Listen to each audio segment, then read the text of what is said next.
got it. We have more to crack open. So. Oh, we're going to be cracking them. I got... Ta-da! Oh, hell yeah. You know me very well. Should I adjust this? Just make it comfortable. You know, you want to be like just in front of your face. Cool. One of these days we'll have more money and I'll get those nice fancy cloud lifters and you can just have them down here out of the way completely. Sure. Dude, And this setup is incredible. I told you in person it's wild. Yeah. Oh yeah, this is cool. This is sick. The only thing is this beige wall. We're still trying to figure it out. Yeah, Sticking it looks like shit. a school Yeah. wall or something, like a 90s middle school. Yeah. But, well, it's really hard to stick shit to concrete, of course. you know, like without having to drill into it. I know. So it's like, and they're gonna, you know, this is a rental, so. Oh yeah. Like this is like stuck up to the top in the wood trim, and then like the light, we bought fancy hooks so they'll just stay there when we leave. Yeah, So like everything was done very purposefully, so when it's out of here, you'll never know it was in here. Sure. That's cool. Yeah. Hell yeah. We designed it to be portable-ish. You know, one van in an hour, and you can get this whole setup out of here. Yeah. That's cool. That's awesome, man. Yeah.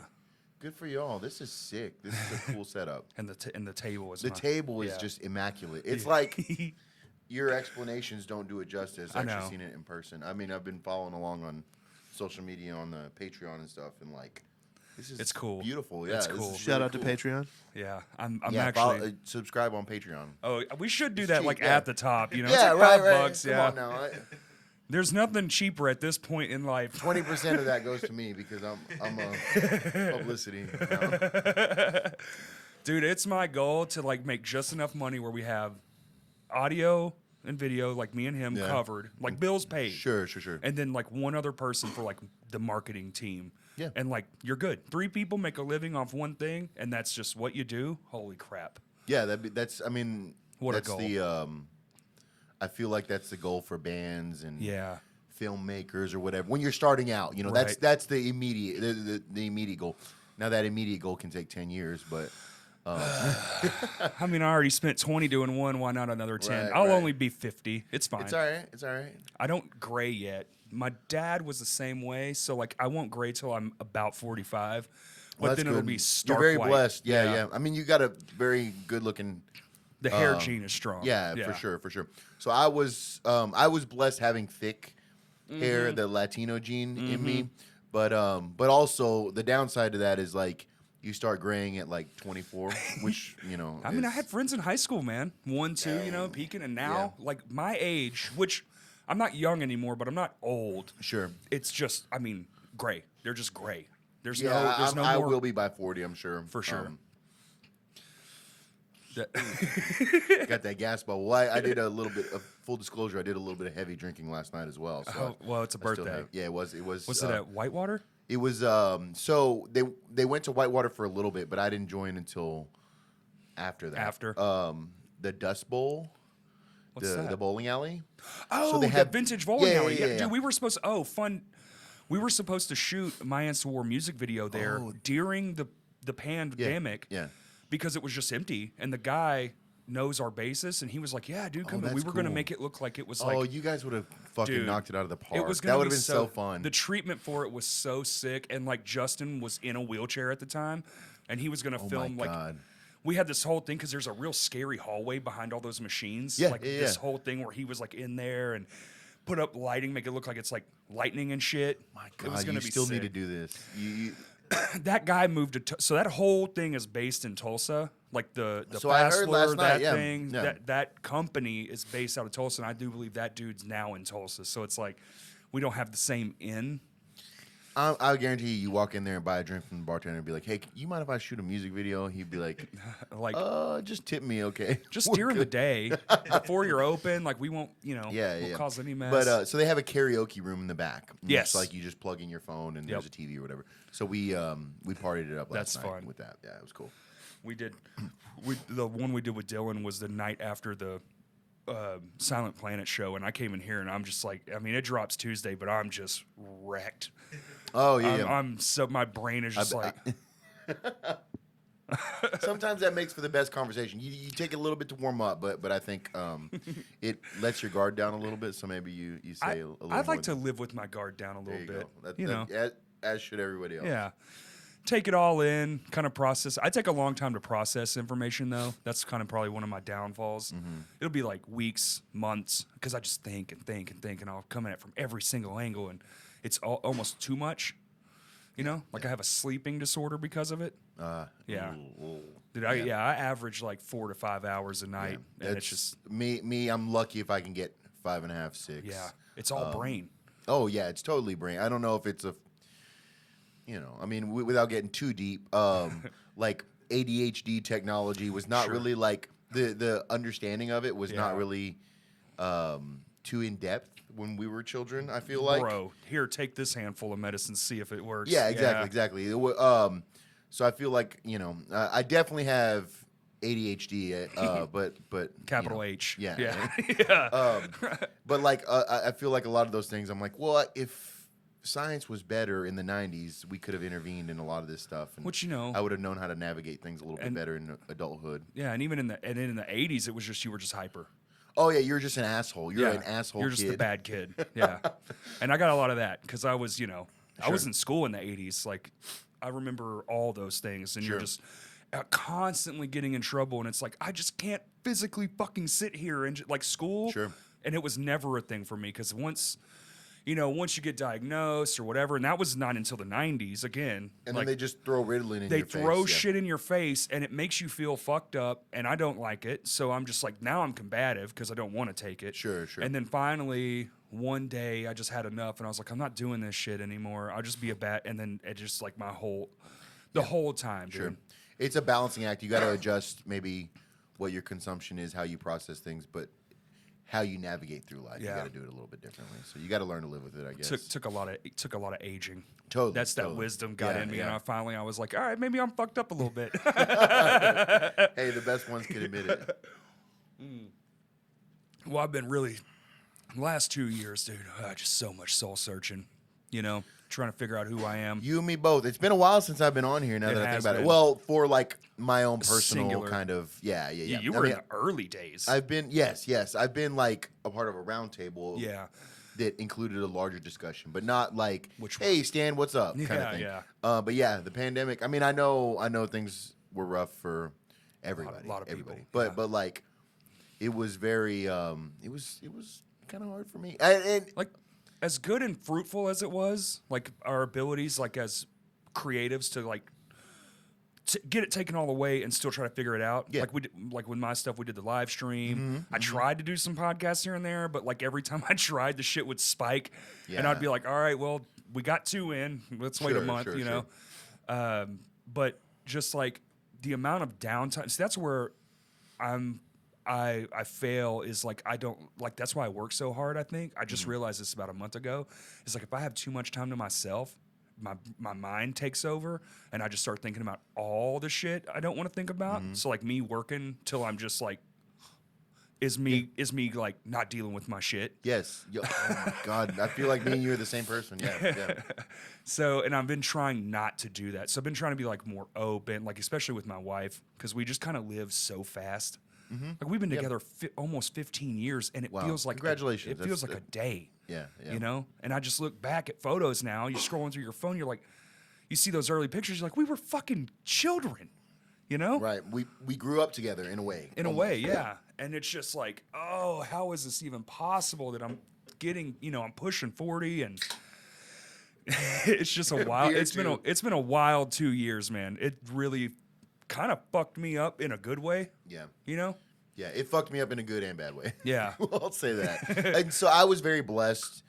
Like career wise. Yeah. So I could work from home. So like I didn't have a lot of the struggles that other people had. My wife had to stop working for a little bit, and so that was a little bit difficult when you're used to The two dual income income, streams and stuff like that. And then the kids were at home, and while I was working, and so I was like double babysitter / young. doing I was like double babysitter / on the clock working, and like when I say we had like no break, we had no break, and if anything, our work ramped up, and so the expectation was like, hey, you need to be at tip-top performance, because I was in an office and then just seamlessly transferred to house. Yeah. like no break, no fucking time off, nothing. It was just like we're not figuring this out, just go. Yeah, essentially. And there was definitely a learning curve involved there with like working with kids in the house and like kids who are stir crazy. Like they don't like. I'm like, do I take them to the park when there's other kids around? Like we're all navigating this shit. Like it was uncharted waters. Do we just run around in the backyard on lunch? Like, oh yeah, exactly. Like I would be like, go outside, go. Oh, dude. I mean, because me as a almost 40-year-old man, I can't imagine being in the house like that with a child. Oh my god. Oh yeah. So a week felt like 6 months. It was mentally, it was so fatiguing. It was, and then on top of that, like worrying about, because my mom still worked out and she has her health issues. My dad had his health issues, so it was just like kind of the oversight of like the rest of your family and making sure they're okay. When we didn't know, like, is this pandemic gonna go on for the rest of our lives? Is it gonna be 3 weeks and we're done? Oh, remember when it first happened? It was like 2 weeks a month. We're gonna just shut it down. We'll be fine, dude. A year later, we're all like, pop a beer and tag your friends because we're fucking in this shit, Yeah. It was, it's truly surreal. And I was thinking about this yesterday while I was driving. I was like, we really fucking lived like that for a year plus. It was truly, truly fucking surreal. Like everyone collectively lost a year. Yeah, I remember this very distinct. It may not seem like a big deal, but it was like the depression just like punched me in the gut. So I was like, well, my gym's closed. I don't have a gym to go to. I still want to lift weights. So I'm going to start buying stuff for the house. So I was on like Facebook Marketplace, scavenging things, whatever. And somebody had a squat rack. Sure. On Facebook Marketplace in B Branch, Arkansas, which was like maybe an hour. That's a good drive. 30 minutes from where I was at. And so I was like, okay, I'm going to go get this. But that was like my first venture into like the world. Yeah, for the most part. It was, maybe a month into it. And so I drive out to B Branch, Arkansas late at night. The dude was like, well, I work till 8:30. So I'm like, fuck, okay. So I get there at like 8:30. The sun's starting to come down. And I'm driving back through Little Rock. And I look and like all the lights are off everywhere. I was like, dude, this fucking feels like the zombie apocalypse. Dude. It was like, it gave me goosebumps. Dude, it was really fucking scary. The first week, Kurt was living downtown, remember? Yeah. And the first week, his battery died, and I called up Cody, and I was like, because I was over there, and I was like, hey, you got tools? Because he lives nearby. And he came over. We were drinking beer in the middle of 9th Street, fucking for hours, dicking off. We saw one car, and it was a police car, and that was it. Wow. On a Friday night. We were all like, this is insane. Like, this makes no sense. Up. It's scary almost. Yeah. It like gave me goosebumps because I looked out, and normally I'm used to seeing like the bridge illuminated, the lights on the big Simmons building. Yes. All these like lights, and it was just like, it was all off. Yeah. I was like, dude, this feels weird, man. Even the middle of the day, like I was essential. Sure. I'm a fucking flooring installer, but whatever. So I didn't have it stuck inside, but even like the day to day, you're driving around and it's the most minimal. It felt like it was the 80s here. Yeah. Like it was just like, go anywhere, anytime. There's literally nothing. You're not going to get stuck. You're not going to get like held up anywhere. There's no issues. Like, and it was so wild. And gas was like $1. And I'm like, this is like the best time and the worst time all at once. Like, yeah. You can't go to your friend's house. Like basically I was relocated to like work and home, but my work is like in people's homes. Yeah. So of course that's how I got the shit. Was doing work at somebody's house, of course. But then I'm just like, fuck it. Yeah, well, y'all got it, I got it. I'm still coming. Like, yeah, sure, and I did. Whatever. I was like, mean, fuck if you got man. nothing to lose. I think. Did you have like an uptick in work at the time? So yes and no. So like I work for myself. So I used to do business cards and Facebook, but I don't post shit to the internet. Yeah. I keep all my work private. And I just do word of mouth because that has what I've learned is going to get you the best clients. Sure, yeah. Because that client, and I tell my clients, my new ones, I'm like, hey, if you're going to refer me, make sure these people are cool. Sure. Like that's it. Just chill. Like my price is my price. I don't like haggling and shit. Like I have it all set up to where it's just like everything's kind of the same no matter where I go or what I do. It's kind of like a flat rate system. And it's just like so easy for me. I don't have to put much thought into it. I just measure it, add it up, boom, this is the number. And that has worked for me really well. Cool. And I've did that right near the start of the pandemic. Okay. And it's been working really well. That's good. I stayed pretty busy. Yeah, I know Will, the homie from Eyes Up House, Will from Second Life, he was telling me he does kind of similar in a world. But he was like, he had a big boom in work during the pandemic. I mean, the housing boom was unreal. Yeah. Well, like at the very beginning, though, people were stuck in their house, because they couldn't go to work. And they were looking around, they're like, I want to change this. That's what happened. It was a lot of remodels. And they get stir crazy. Yep. And like, especially some of the wealthier clients that just had money to burn. It was all my clientele went to just builders and people with money. Yeah. Same. Yeah. Because people get stir crazy and then they start like reevaluating their lives. And, and they're like, their home, their domicile. And maybe even secretly, if you have the money, now you're getting human interaction because you have this stranger coming in. You know what? And a lot of my clients would sit there for hours. I'm working and just bullshit. They were just talking. And I want to talk too because fuck, I'm only seeing you too, man. Yeah. Yeah. That human, that human condition where we really need to be around people. Yeah. It did a number on me psychologically for sure. Just not having that for a while, except like only business related interactions, and then via a computer screen. Dude, like I'm always like, man, maybe I should just get one of these fancy work from home jobs. My buddy's always like, dude, it's not that hard. There's plenty of them out there to get now. Oh, yeah. I mean, fucking morons. But I'm so used to doing my own thing and being my own person and just sitting in a literal fucking hole with headphones in for so much. I don't know that I could do. I don't know that my body would do it. Yeah, I gotcha. Okay. I'd have to go to the gym like 3 times a day just to get that exertion out, that energy out. Yeah, I think you would do well. Like I think you could do. You could physically or mentally totally do it. But I think mentally I'd be okay. It's the physicality of it. The stir crazy. Yeah, I know what you mean. Like I said. Early pandemic, I was like, I need gym stuff. This is me. You satisfied with your direct TV, Right. All day. What is that noise? That's a pterodactyl in the back. I got into cloning since I got into. We all took up strange hobbies. Mine was drinking. I think mine was drinking for a little bit, and then I realized like I'm not making that much money. I should probably not be buying shit. Hey, if there's one industry that didn't take a hit during the pandemic, it was the alcohol industry. Boom. Oh, and it can be delivered? Yeah. Oh, let's go. Yeah, let's go. To be a liquor store owner during the pandemic. Oh, my God. Yeah, I know. I'd like to see those monthly numbers. Oh, I'm sure.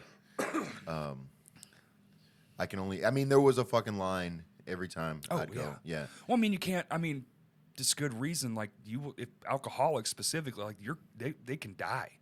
A person addicted to alcohol can die just stopping. The withdrawal symptoms, can be debilitating.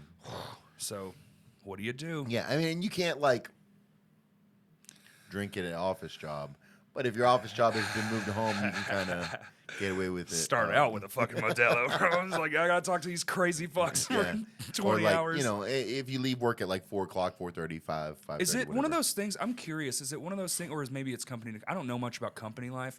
Is it one of those things where like, if you're good and you get your shit done, whatever?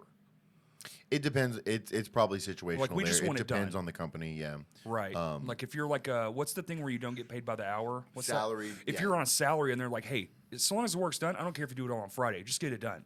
Yeah. For the most part, yes. The position I'm in kind of requires more day-to-day stuff, but yeah, as long as it's done. Yeah, I really don't have people breathing on my my neck. Super micromanaging. No. It's hard to micromanage. You could micromanage in a cubicle setting because somebody can walk around. And sure. But not so much. Just sit there and watch what 40 people are doing on a computer screen. It's kind of exactly. Yeah, well, that's kind. That's good too, though. Oh, that's great. It's great because like I can, if I want to get up like at 6 a.m. and get started on some of my work, and then I got to take a. I have a doctor's appointment or something. I can take a couple hours and just do that and not have to adjust. Right, because you woke up a little early. Yeah, that's great, man. I wake up at like 4:30. Or if I want to work till like 6 or 7 in the evening, and then because I decided to not start till noon or drive something. to Memphis that day or whatever. I want lunch from Rendezvous. All right. right. I mean, that's pretty cool. Yeah. Depending upon like meetings and stuff that's like on a scheduled basis.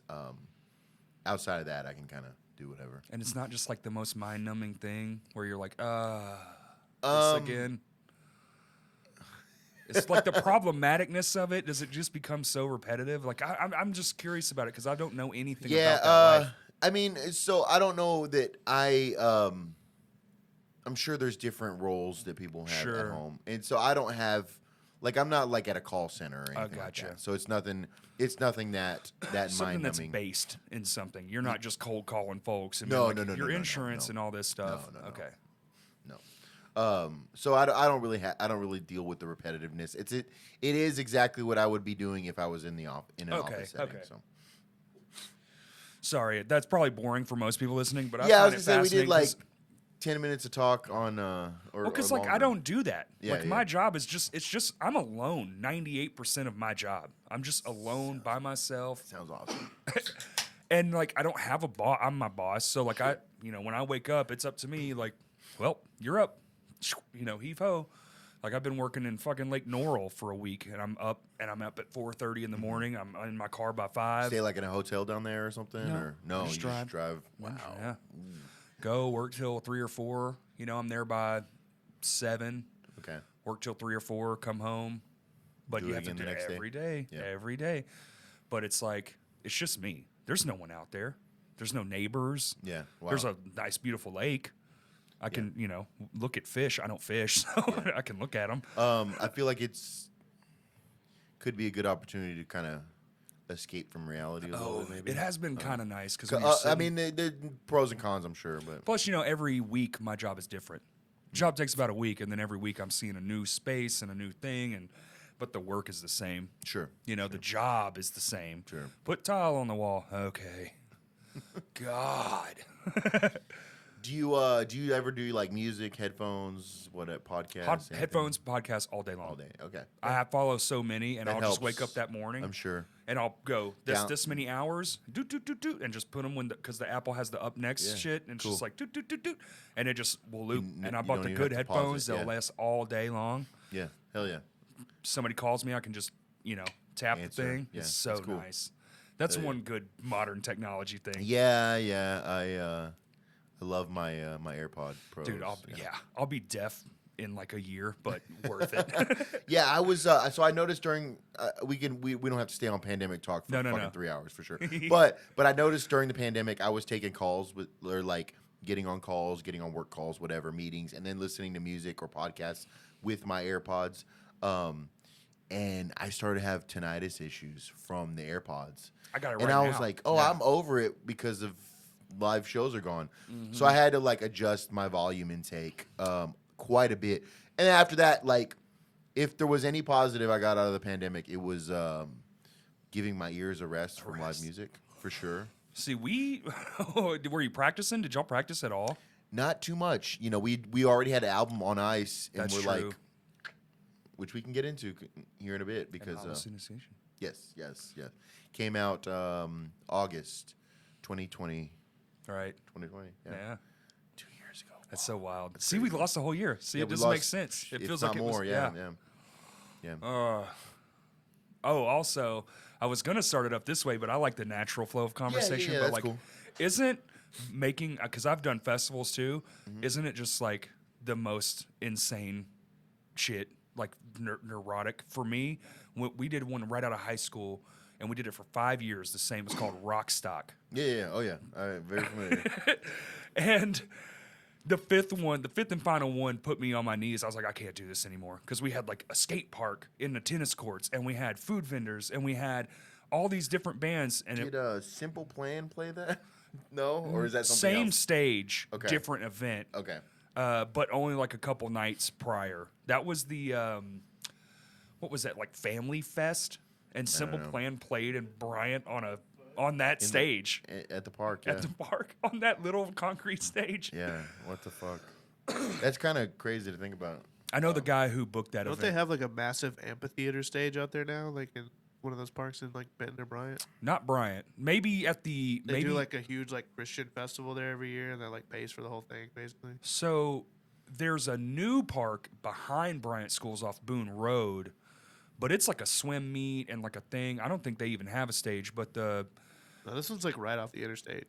that Like that would would be go through all that Benton, I bet. construction and shit. Yeah. Yeah, that would have to be Benton. That can't be. No, that's not Bryant. Benton has like a little amphitheater in their park. It They ain't do. nothing special. Tyndall. Yeah. I used to throw punk hardcore shows on it because there was just live juice Yeah. and you just plug in That's and, same with and play. Bryant. And then before the cops showed up, these bands are only playing 20-minute sets, so you could be done before anybody was pissed off enough to. Well, we always got Kick you. clearance. So like even the city with ours, man, we did Smart. it. That's a good yeah, idea.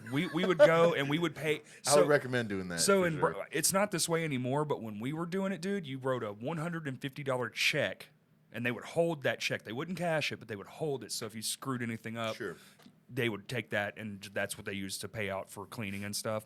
But we always we were there hours later, and then the final year was Ashes of Augustine, and they kept blowing the power, and I was there. Yeah. I yeah, remember. and then their last song, the power went out again, and it was out.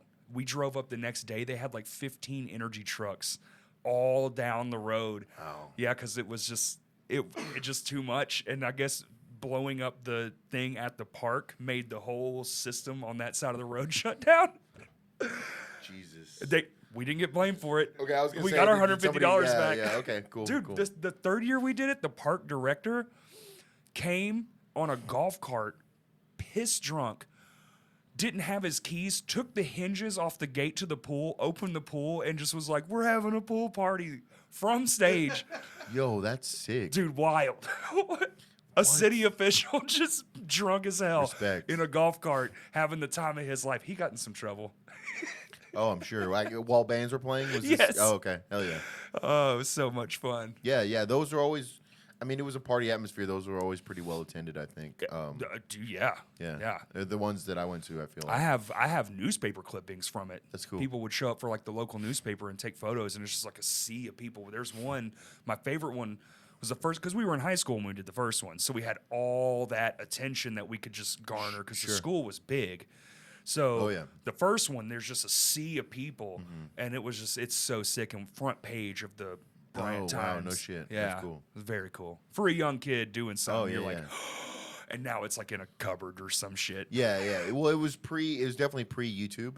Yeah, Well, YouTube was like, And it it looked wasn't like a a household television, name. and like only your friends with computers who were ultra nerdy Savvy, knew about yeah, it. yeah. Like they were just like, dude, YouTube. And I'm like, what the fuck is a YouTube, man? And you go and you'd be like, it's just a TV. Like it looks like a TV. So you're like, it's just television. Yeah. Yeah. That's funny. But I'm always kind of like negative towards new things. I'm just like, Yeah, and then now you can't live without YouTube. I'm sure. I mean, it's all I watch, Yeah. which is hilarious, That's funny. I think actually there's a rock stock YouTube clip that's like 2 seconds where it's like 17-year-old Stan throwing like windmills. You were. Were you the one that broke the dude's arm? I don't think so. I mean, I could. He broke it on someone's head. Okay. Yeah. Like he was doing that, the Sure. whatever, Yeah. and then clink, and his arm. I mean, I Kurt, vaguely remember this. Yeah. Kurt, I'm not talking fractured. Like his arm went, and it was like dangly. That definitely sounds like something Stan was involved in. Compound I don't fracture. know about that. It wasn't. Let It wasn't the record Stan's state that I don't. thing. It was like This they is not were- confirmed. Yeah. They were doing the thing, and he hit someone's forehead. I can't remember whose forehead it was.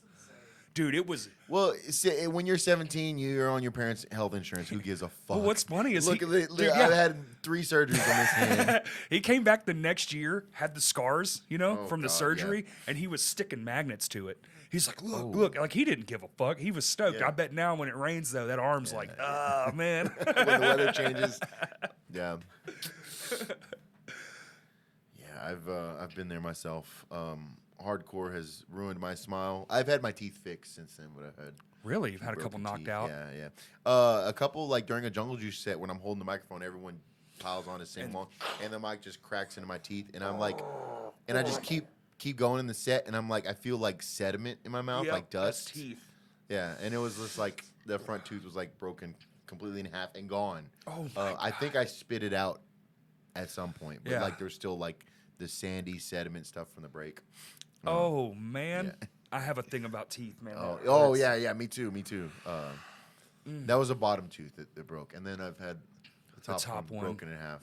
as well. How do you just get them pulled out and have fake ones put in there? No. So, I guess when I became more of an adult and had like dental insurance and was like, hey, I should probably start going to the dentist. Use the shit I'm paying for. Yeah. So I had a couple cleanings and the doctor was like, hey man, you got some broken teeth in here. I was like, no shit. You don't really?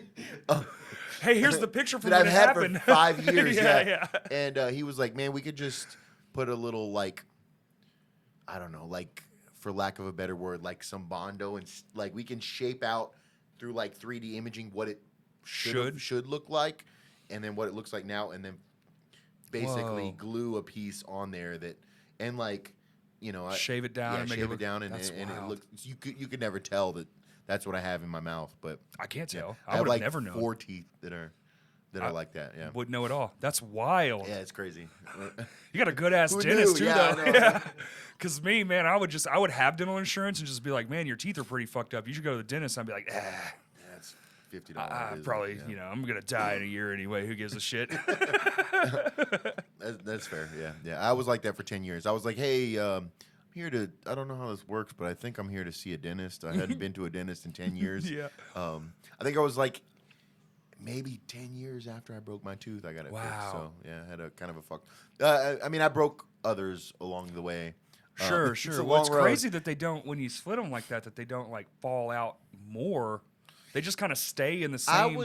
I was worried. I did like some Googling, which is always the best thing to do when you have medical issues. Yeah, because and it's like it's my like- tooth is broken. You have anal cancer. It- You're like, what the fuck?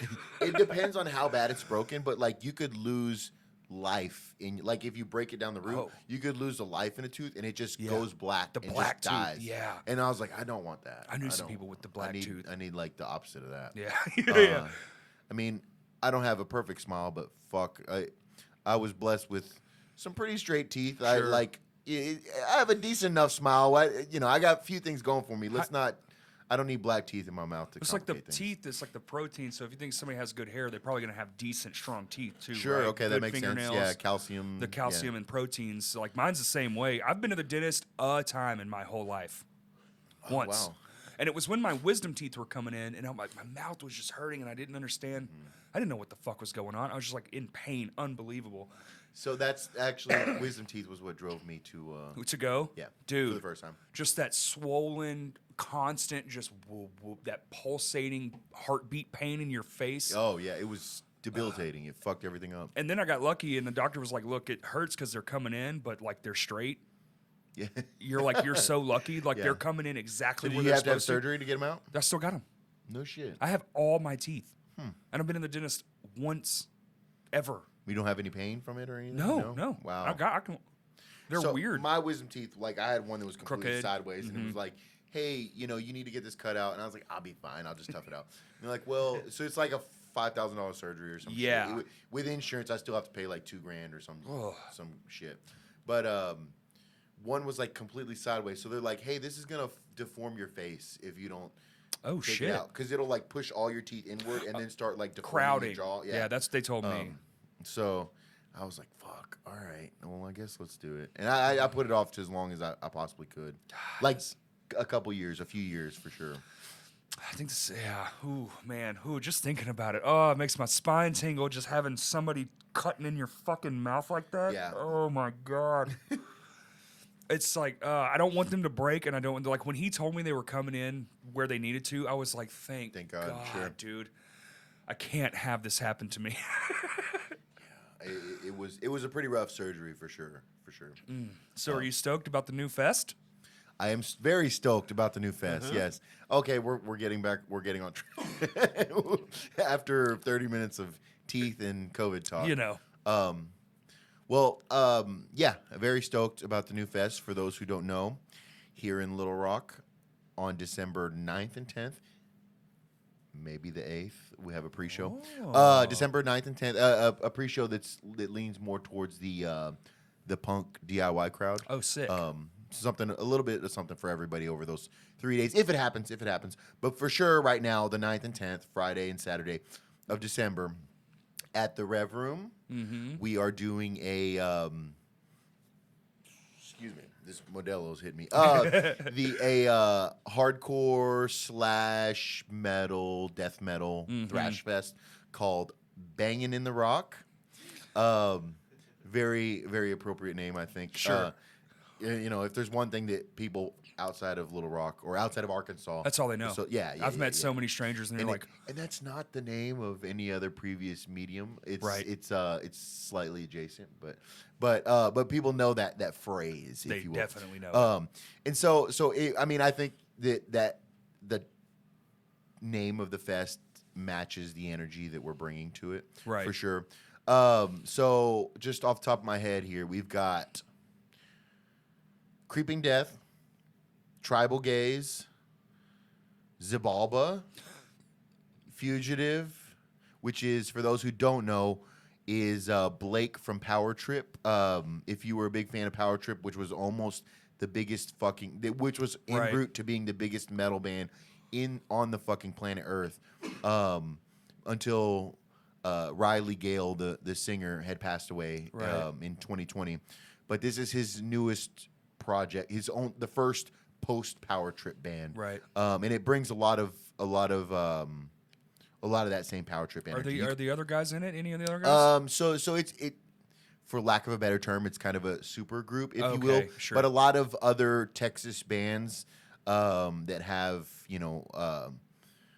a storied history in Mm-hmm. Texas, what Impalers, ANS, Razor Bumps, Scourge. Razor bumps. Dude, they're sick. Okay. They're very sick. I So a lot of believe people it. say they sound like Devo. I don't know if they sound like Devo to me, but they have like a new wave. It's like Okay. new wave sound. And they're new in the past 5 years. New. Oh, okay. Yeah, that's It's new. really good. Yeah, Sure. it's really cool. But yeah, so they have a roster that's made up of like some of the best bands in Texas. That's dope. And then Blake, of course, from Power Right, Trip, right. which you can tell his writing influence in Power Trip with this new Fugitive stuff. It's Carry like, over. yeah, it's very for fans of like thrashy stuff like Anthrax, Megadeth, like old a good Metallica. thrash, man. Yeah, Yeah. even like with hardcore influences like Best Wishes era Cro-Mags or something like that. So Ooh, it's still like Cro-Mags. moshy. Sure. It's still moshy, but it's very, very thrashy. I mean, like a beat down thrash thing. yeah, kind of. But yeah, so very excited. They've only played 2 shows so far. Is this the third show? This is the third show Oh, shit. ever. Yeah, Wow. Yeah. And I believe the last show of this year that they're playing. So Oh. there's been people from Texas that are like, what day are they playing? And I'm like, well, you're gonna have to wait because we're pushing weekend passes right now. So we're not telling for a while who's playing what day. Yeah, We no, you want to keep that to encourage the yourself. weekend passes until we get a little closer. And We then do that with the cover show Yeah, too. of course. It's like, And we're then- not telling you the lineup. And then you can a few weeks before you can find out who's playing and get your Right. individual passes if that's the route you want to go. If But it's not sold out already. there you go. If it's not sold out already, if that's the route you want to go, you can do that. If it's not sold out already, Where can they get tickets? but I encourage you to buy them. Buy the weekend passes. So tickets are available at bitrfest.com. Hey, That's it. Yeah. fancy. Yeah, I guess. I don't know. But so the acronym for Bangin' in the Rock Fest.com. Some people have pronounced it Biter Fest. Some Oh, I people was have thinking pronounced bitter. it Bitter Fest. Yeah, I was Yeah, I've heard thinking that too. So use whatever your heart desires. Because everyone's will, going to be looking like this. there you go. There you You go. know, but having a good time. the highest They're not combo- bitter, oh, but no, they look no, bitter. they're- Yeah, oh, they yeah. look very bitter. But or they ate something bitter. And, Yeah. But yeah, I think we myself, Evan Grove Yes. from Morbid Visions, Ted Gillum from Morbid Visions, Peach Blush Pet, Reed Hanna, a Reed, homie, has yeah. also been involved in Okay. the planning, and then Corey from Rock City Kicks. Oh, cool. Is kind of helping. We've just had that's been like our core team for a while in all this planning. So it's been like a year in the making. I only listed off like 4 bands, but Go to bitr.com. there you go. BITRfest.com. Fest.com. Sorry. But yeah, so I say that it's been 1 year in the making. It's probably been many years. In the Sure, making. sure. It starts as a spark and then moves forward yeah, and comes well- up with a thing. Well, the last time we talked, me and you built a whole rebuild the stage fest the last solo podcast. It's been a while. That's where that came from. I was like, this is fucking crazy. So the last time I was on this podcast, I've had 1 album, 2 albums, since then, and a split. Yeah, or 1 album and 1 split. Yes, so 2 albums. Oh, right. Yeah, and then which is so beautiful. That vinyl. Thank you. I was very happy with the way it turned out. Another thing, years in the making. A little bit of a language barrier with working with a band from Japan. Sure. I know we're kind of jumping around here, but we can talk about the split.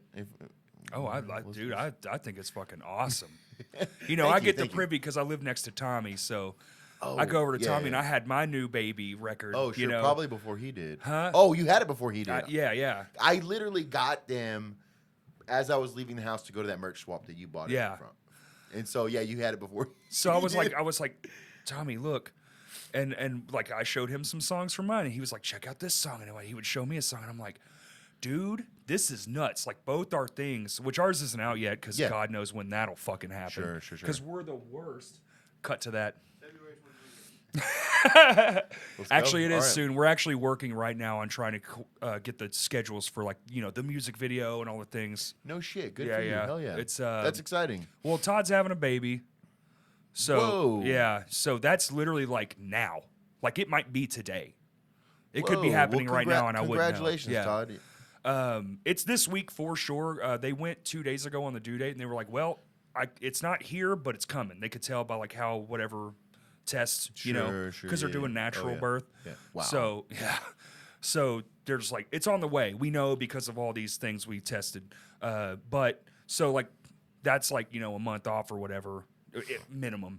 So it's like, well, we have to have Todd to shoot a music video. So now it's like, when does the schedule look right? So it's probably going to be sometime in like November or something. And then once that's in the can, then it'll be all like you have everything set up, release that you need. Right. Yeah, that's cool. And we're shopping it, so that'll take time. But we want that music video in our hand too, because we want to shop with all the things we can. It's much better to do that. I mean, we did that with this record, and it worked out well for us. Yeah, yes, it did. But yeah. So I think it's a lot easier to, read the room, know your worth, and be like, hey, we've already paid for this.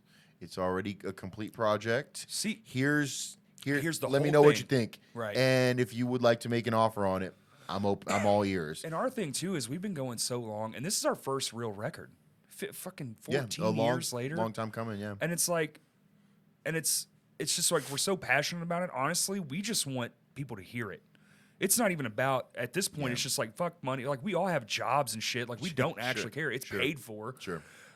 So really, we're just like, dude, please put it out.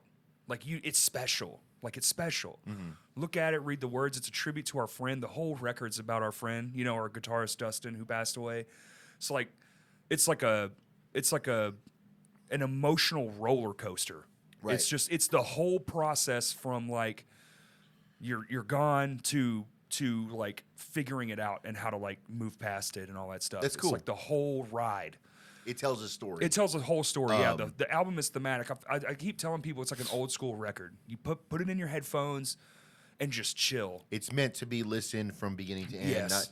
Obviously, you're probably gonna do singles and stuff along the way that can be single isolated. out. Isolated. They live in their own segments thing. of that story. Yes. But just like you would a trailer. That's actually how we pick the songs for the singles.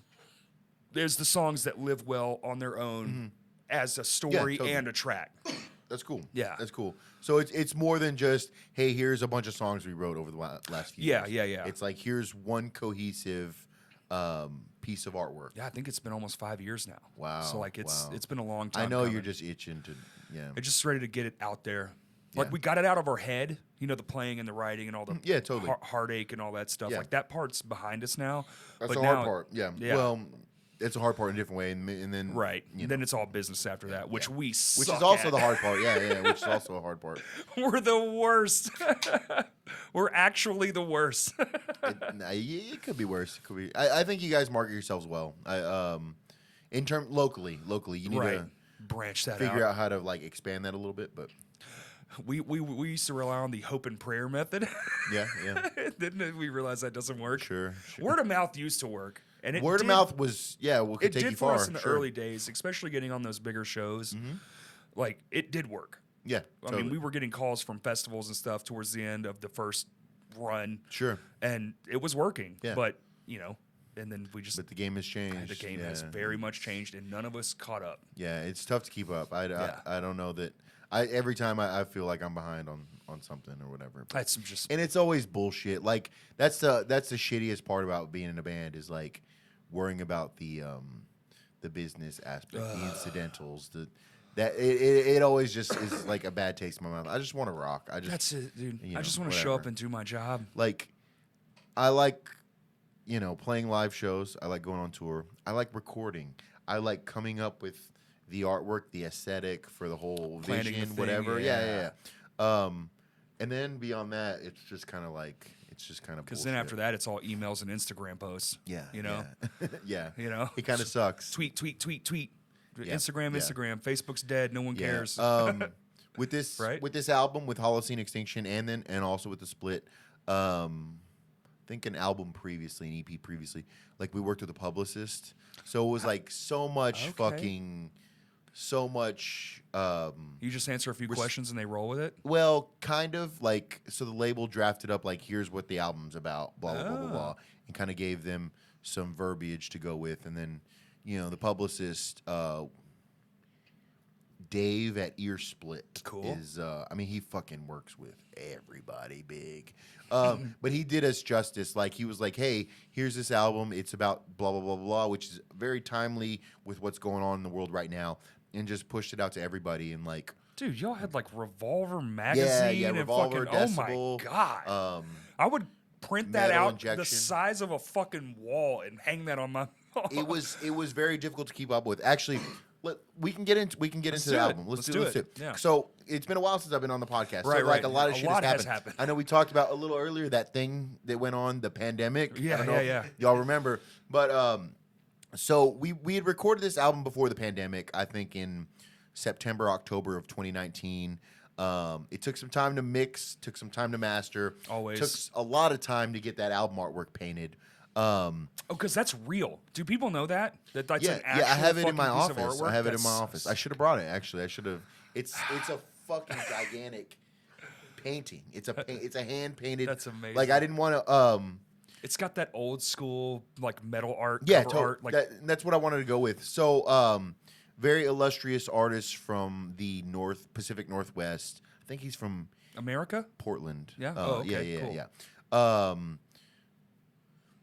Adam Burke is his name. He goes by Nightjar Illustration, but he did Samokum's album, the painting on that.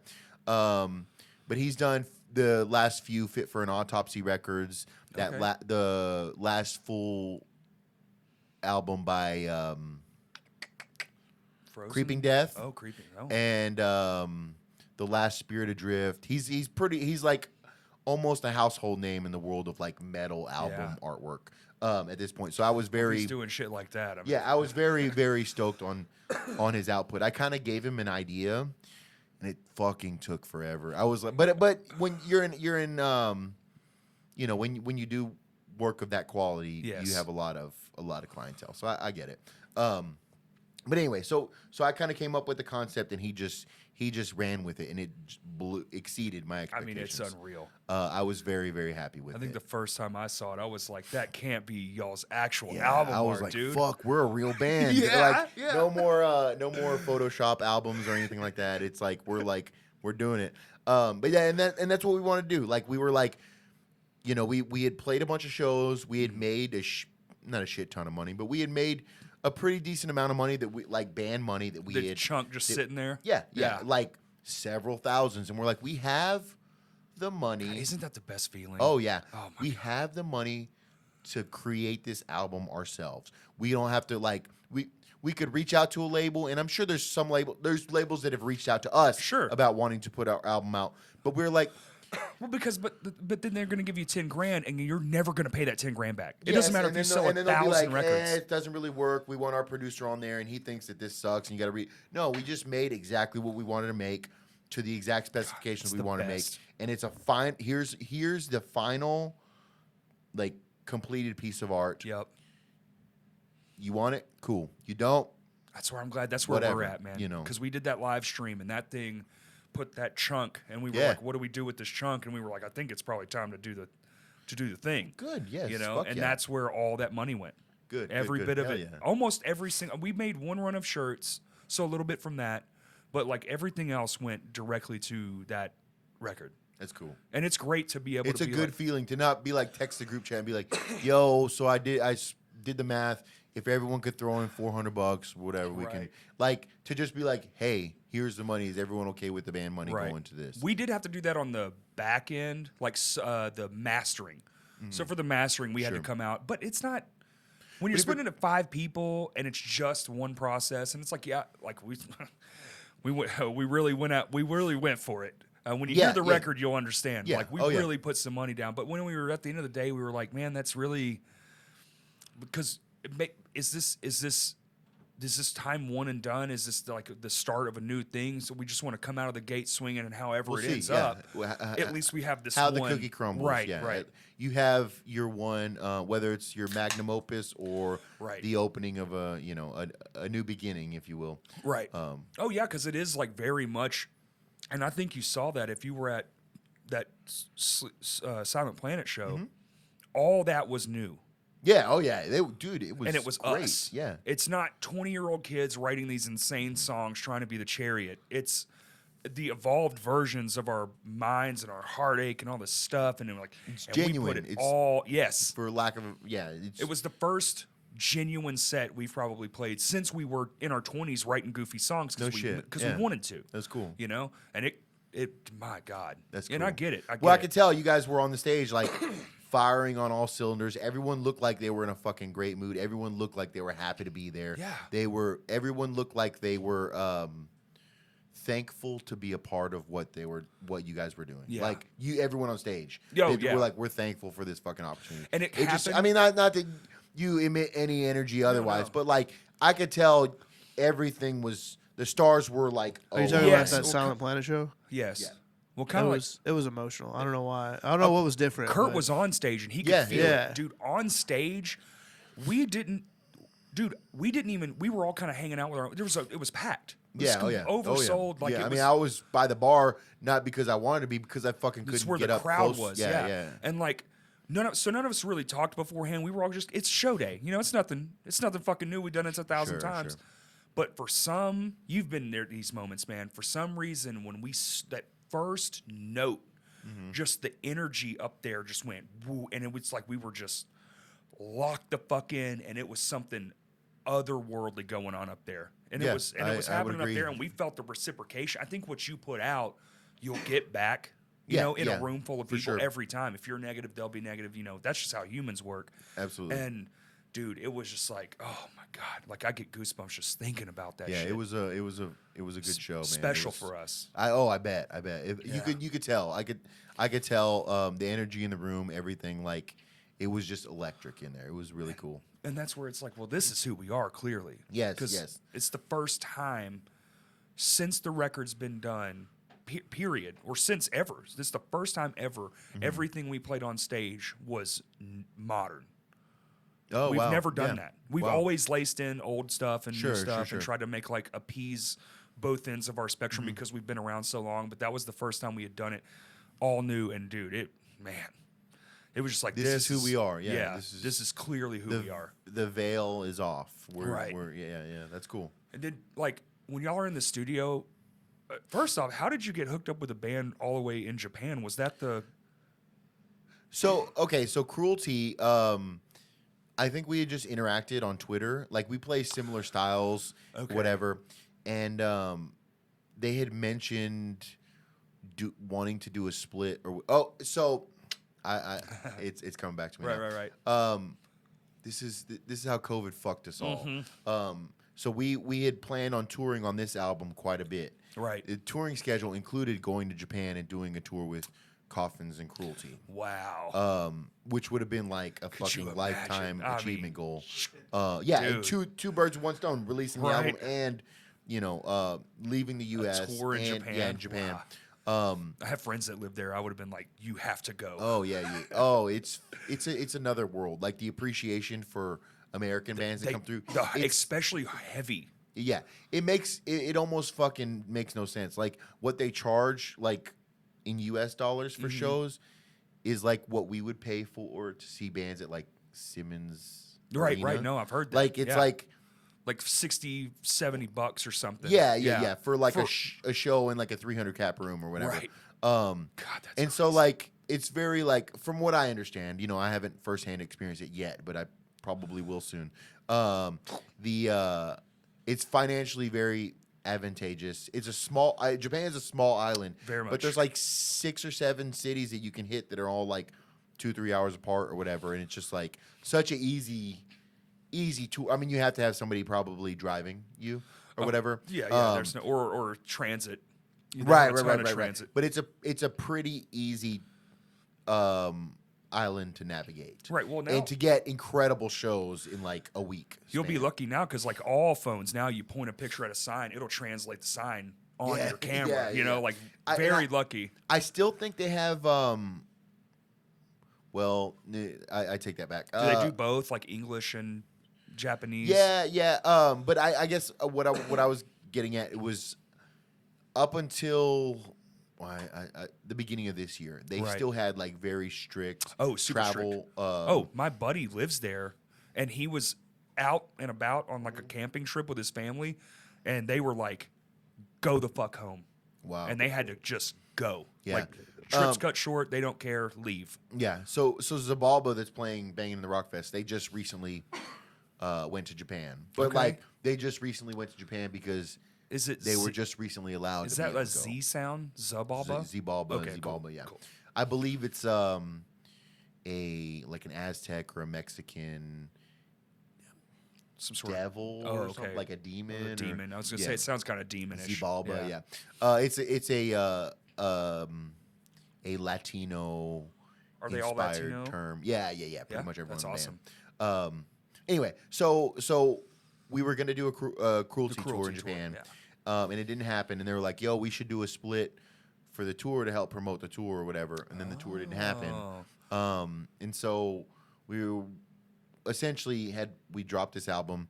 And we're like, yo, they had talked to us about coming to the U.S. They ultimately did. Right. But somehow the conversation circled back and they're like, yo, we would still be down to do a split even though the tour didn't happen. And I was like, fuck it, let's go. We already have a handful of songs written. Absolutely. Which I think are our best songs. And we just did it. We did it. It's fucking great. Yeah, that was the first, the Terminal Nation Cruelty split was the first time that we went into the studio and recorded. So I look at it as an album. I think both bands, I know splits sometimes are like, oh yeah, this is the B-side material. No, we both brought our A game. We both had cohesive ideas that when we put together makes one cohesive album. Right. 2 bands, one cohesive album. One record. So I did guest vocal part on one of their songs. And I hope I'm getting this correctly. Tashimi, the vocalist from Cruelty, did did vocals on one of our songs. Like a guest vocal spot. Awesome. Yeah, it was really cool. It was really cool how we made that happen. And what's cool is the modern age too is anyone in Japan who's a fan of Cruelty, now they're checking this out and now they've got y'all in their ears. And so vice when y'all versa, go now, it'll be probably even more hype because now they know who the fuck they're getting, right? Yes, 1,000%. I think we had a pretty good following in Japan. Every time we do a merch drop, I feel like I send maybe 2 or 3 shirts or whatever to Japan, like on a regular basis. But now I feel like our stock value in Japan has exponentially increased for sure. It's got to be. I mean, because we did a split with like the band from there right now. So, cool. I'm excited for to go over there at some point in the future. We'll see when it happens, but it's kind of cool. I've been on this thing. It's kind of cool. Like we've been friends for a long time, and we're all getting older, but things are actually happening. In our older age. It's like everybody before us, it all happened to them when they were like 16 and shit. And you're like, how the fuck are you touring around at 16? Right. We're all in our 30s. And it's just like, and it's popping. And it's just like, fuck, it took 20 years, but. Well, so I think, without getting too sidetracked here, I think a lot of, like, our generation. Yeah. How old are you? Do you mind sharing? Yeah, I'm 38 and a half. Okay. So we're only like 5 years apart. But I think so we're still in the same generation, I would say. Right. I think our generation, we dealt with a lot more bullshit in our adult years than previous generations Sure. did, than your Gen X. The shift. The world shifted. Everything's right? fucked. Everything's fucked as an adult. You know, I got into high school and it was like everything changed. Yeah. The world was one way, and in a blink of an eye, it was a completely different way. Yeah. So it's not the same. It's not the same world that a 35-year-old would be living in 1985. Oh, It's not not even even. close. Yeah, exactly. No. Exactly. And so I feel like, yeah, like you said it perfect. The world shifted. Yeah. And we had to adapt. So I think a lot of, it's always been for a long time. The perception was always there's a lot of teen angst and like the younger generation. They're angry, but then when they become adult, they simmer out. Sure. But like we haven't had it. The best adulthood experiences. No. You know, the generation before us definitely fucked us, and we're like, hey, you fix it. Yeah. And so a lot of that angst, and this is just me speaking for myself, but I Sure. think probably a lot of people can relate to this.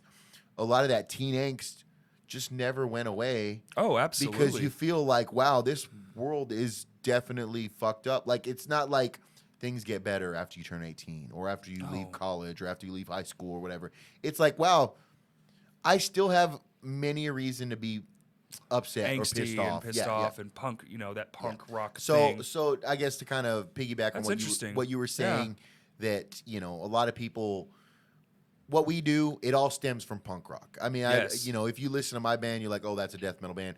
At the end of the day, your band, my band, whatever, Yes. all of us, the DIY ethics, playing in small venues, it all comes from a punk rock world. Whether you want to admit it or not, that's what your band is inspired by, whether directly or indirectly. Indirectly, right. Because whoever you watched that was inspired, they were probably inspired by it. Exactly. Like 2 degrees of separation. Yes, Yeah. exactly. And so that big shift, it's like, well, you have shit to be pissed off because punk has always been a young person's game, I guess. Hardcore Always. punk. But I feel like in this day and age, adults have a lot to be pissed off about too. It's not just like the F the authority and my parents or whatever. Right. Now it's like, fuck everything. Fuck everything. I'm going to burn this whole bitch down. Yeah. And so like you can carry that energy into your 30s, 40s, 50s. Well, and maybe because we got robbed so long or just fucked. I mean, like I have friends that do well and then friends that don't do well. And I have like a big, wide array of friendships.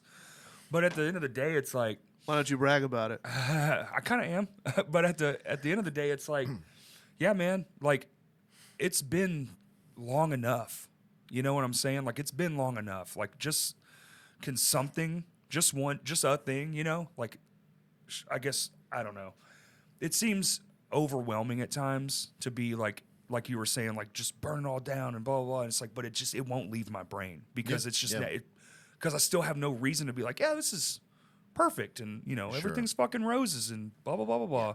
Now, granted, with age and I've you just slow down. Sure. You your process brain things slows down. differently, You process things differently. So at some point in your lifetime, you're like, what are you gonna do, man? You either go light the building on fire or don't. Or right. It is what it is. Do I want to go to prison today or don't I? Right. Or I can write angry ass songs and have my friends Have a little bit of an outlet. Yeah. have an outlet. And that's what this podcast, my band. Sure, totally. Why am I 38 and have a podcast and 3 bands? It's all outlets. You'd fucking go insane if you didn't. Yeah, probably. dude. Yeah. And a full-time fucking job that I wake up and go do myself, Sure. I think you nailed it. That's I didn't even think about it like that. Yeah, It's it's kind of something that I've been stewing on for a couple of years, like a hypothesis. Obviously, it's not something that can ever be, whatever. But adulthood has gotten time. Yes, adulthood has gotten significantly more difficult, especially in this country, but you're all around the world has gotten significantly more difficult. In the 70s, you could have a family of 4 and put them all through college and pay a mortgage. one person had a job. And a car payment. Yeah, you could have a job bagging groceries at a fucking neighborhood grocery store and put your kids through college. Absolutely. You can't put yourself through college. You can't put yourself through fucking McDonald's 3 times a week on a fucking grocery store. Fuck no, dude. I bought groceries yesterday and I almost left. Like, just left them sitting there, like, rung up, just like, no, I'm not paying that. It was insane. Yeah, it's fucked up. I went in there. I was like, I'm trying to get, because I'm going to be gone a lot this month. So I'm like, okay, well, blah, blah, blah. So I'm trying to prepare, right, and I was like, we'll spend like $250 for like the month, which is kind of normal for us. Sure. Dude, nope. $400. Oh my God. One buggy, and all like, not like the most expensive shit in the world, but we've been trying to eat a little better. So it's like totally. nothing frozen, like the only thing that's frozen would be like you stick the chicken breast in the freezer or whatever to make it last longer, but no like crazy, nothing crazy though. It wasn't like grass fed, blah, blah, blah. It's like we went to Sam's Club. Right, where it should be. And it was one cart and not full. And I was like, I can't handle this. I can't handle $400 grocery bills. Yeah, my anxiety would be through the roof. It did. I was like, just staring at my wife like, we can't, like that's insane. So please subscribe to the Patreon. Yeah. that's funny. But yeah, shit like that, man. $400 grocery bills, and like we don't even eat that. It's 2 people. Yeah. I don't have no kids. I can't imagine what y'all's grocery bill must be. That's insane. Yeah, it's yeah. It's gotta rough. be crazy. It's rough. Yeah, I mean, because we got to essentially go with them going to school and stuff like that, and being picky eaters or whatever. Not wanting to eat school lunch. Oh, really? Yeah. Oh man, I live for school lunch. That Dude, pizza Fridays, baby. it gets a bad rep, but I think it's it's not bad. Whatever. Shout out High School Pizza. Yeah. Elio's, man. But yeah. I mean, everything's expensive now. But what are you gonna do? I don't know. I literally don't know. Yeah. I can't downgrade my life anymore. I'd literally be living in the street. Yeah. It's fucked up. It's fucked up. It's fucked up. Like the best I'm trying to do right now is like just keep that mindset of like just work really, really hard for like now, and just like, because my house is almost paid off. Thank God. Fuck, well, it's good. like the blessing of Sure, my whole life. Totally. And just get that. If I can have that, I think I'll be fine. Like I can live without a cell phone. I lived without a cell phone until I was 20. Like I'm good, right? Yeah, I guess. Yeah. I mean, I'm addicted as hell to the thing, but Right. They didn't have cell phones until you were 20. I don't think that's the 16 same. technically, but we couldn't afford one. I don't know if I would fare well with a cell phone. So actually, we're coming around here a little bit. But we had talked about the press for the Holocene Extinction album. Yes. And it was during the pandemic. Yes. And so I was glued to my phone. Like, it was more than I could keep up with the press that we got. But I would find myself just like waking up in the morning and being like, Twitter search Terminal Nation. Let's see who's talking about us today. Cool. And I did it quite a bit. Yeah, it was overwhelming. Because we're getting a lot deeper on this podcast than I think we maybe both had planned. That's okay. I feel like the human brain was only intended to have an audience of like a very 150 finite that's the amount of people. 150 like people. a village. Yes. Like, yes. in the fucking. And most villages back then at 150 typical, Okay. they would split off and go make new villages. And so I feel like our brains are wired to be like, that's all that we can. That's all the criticism or the audience that we can take. And then all of a sudden you have fucking Twitter and you put out an album and people are like, 10, some people are like, this band is fucking badass. Then it's like, oh, my ego starts to inflate, and I try to like hold it back, whatever, but I'm like, oh, it feels good when people are talking good about you, when you're getting good press. And then when somebody's like, dude, I listen to this shit and it's fucking terrible. And it sticks. It's fucking God. horrible.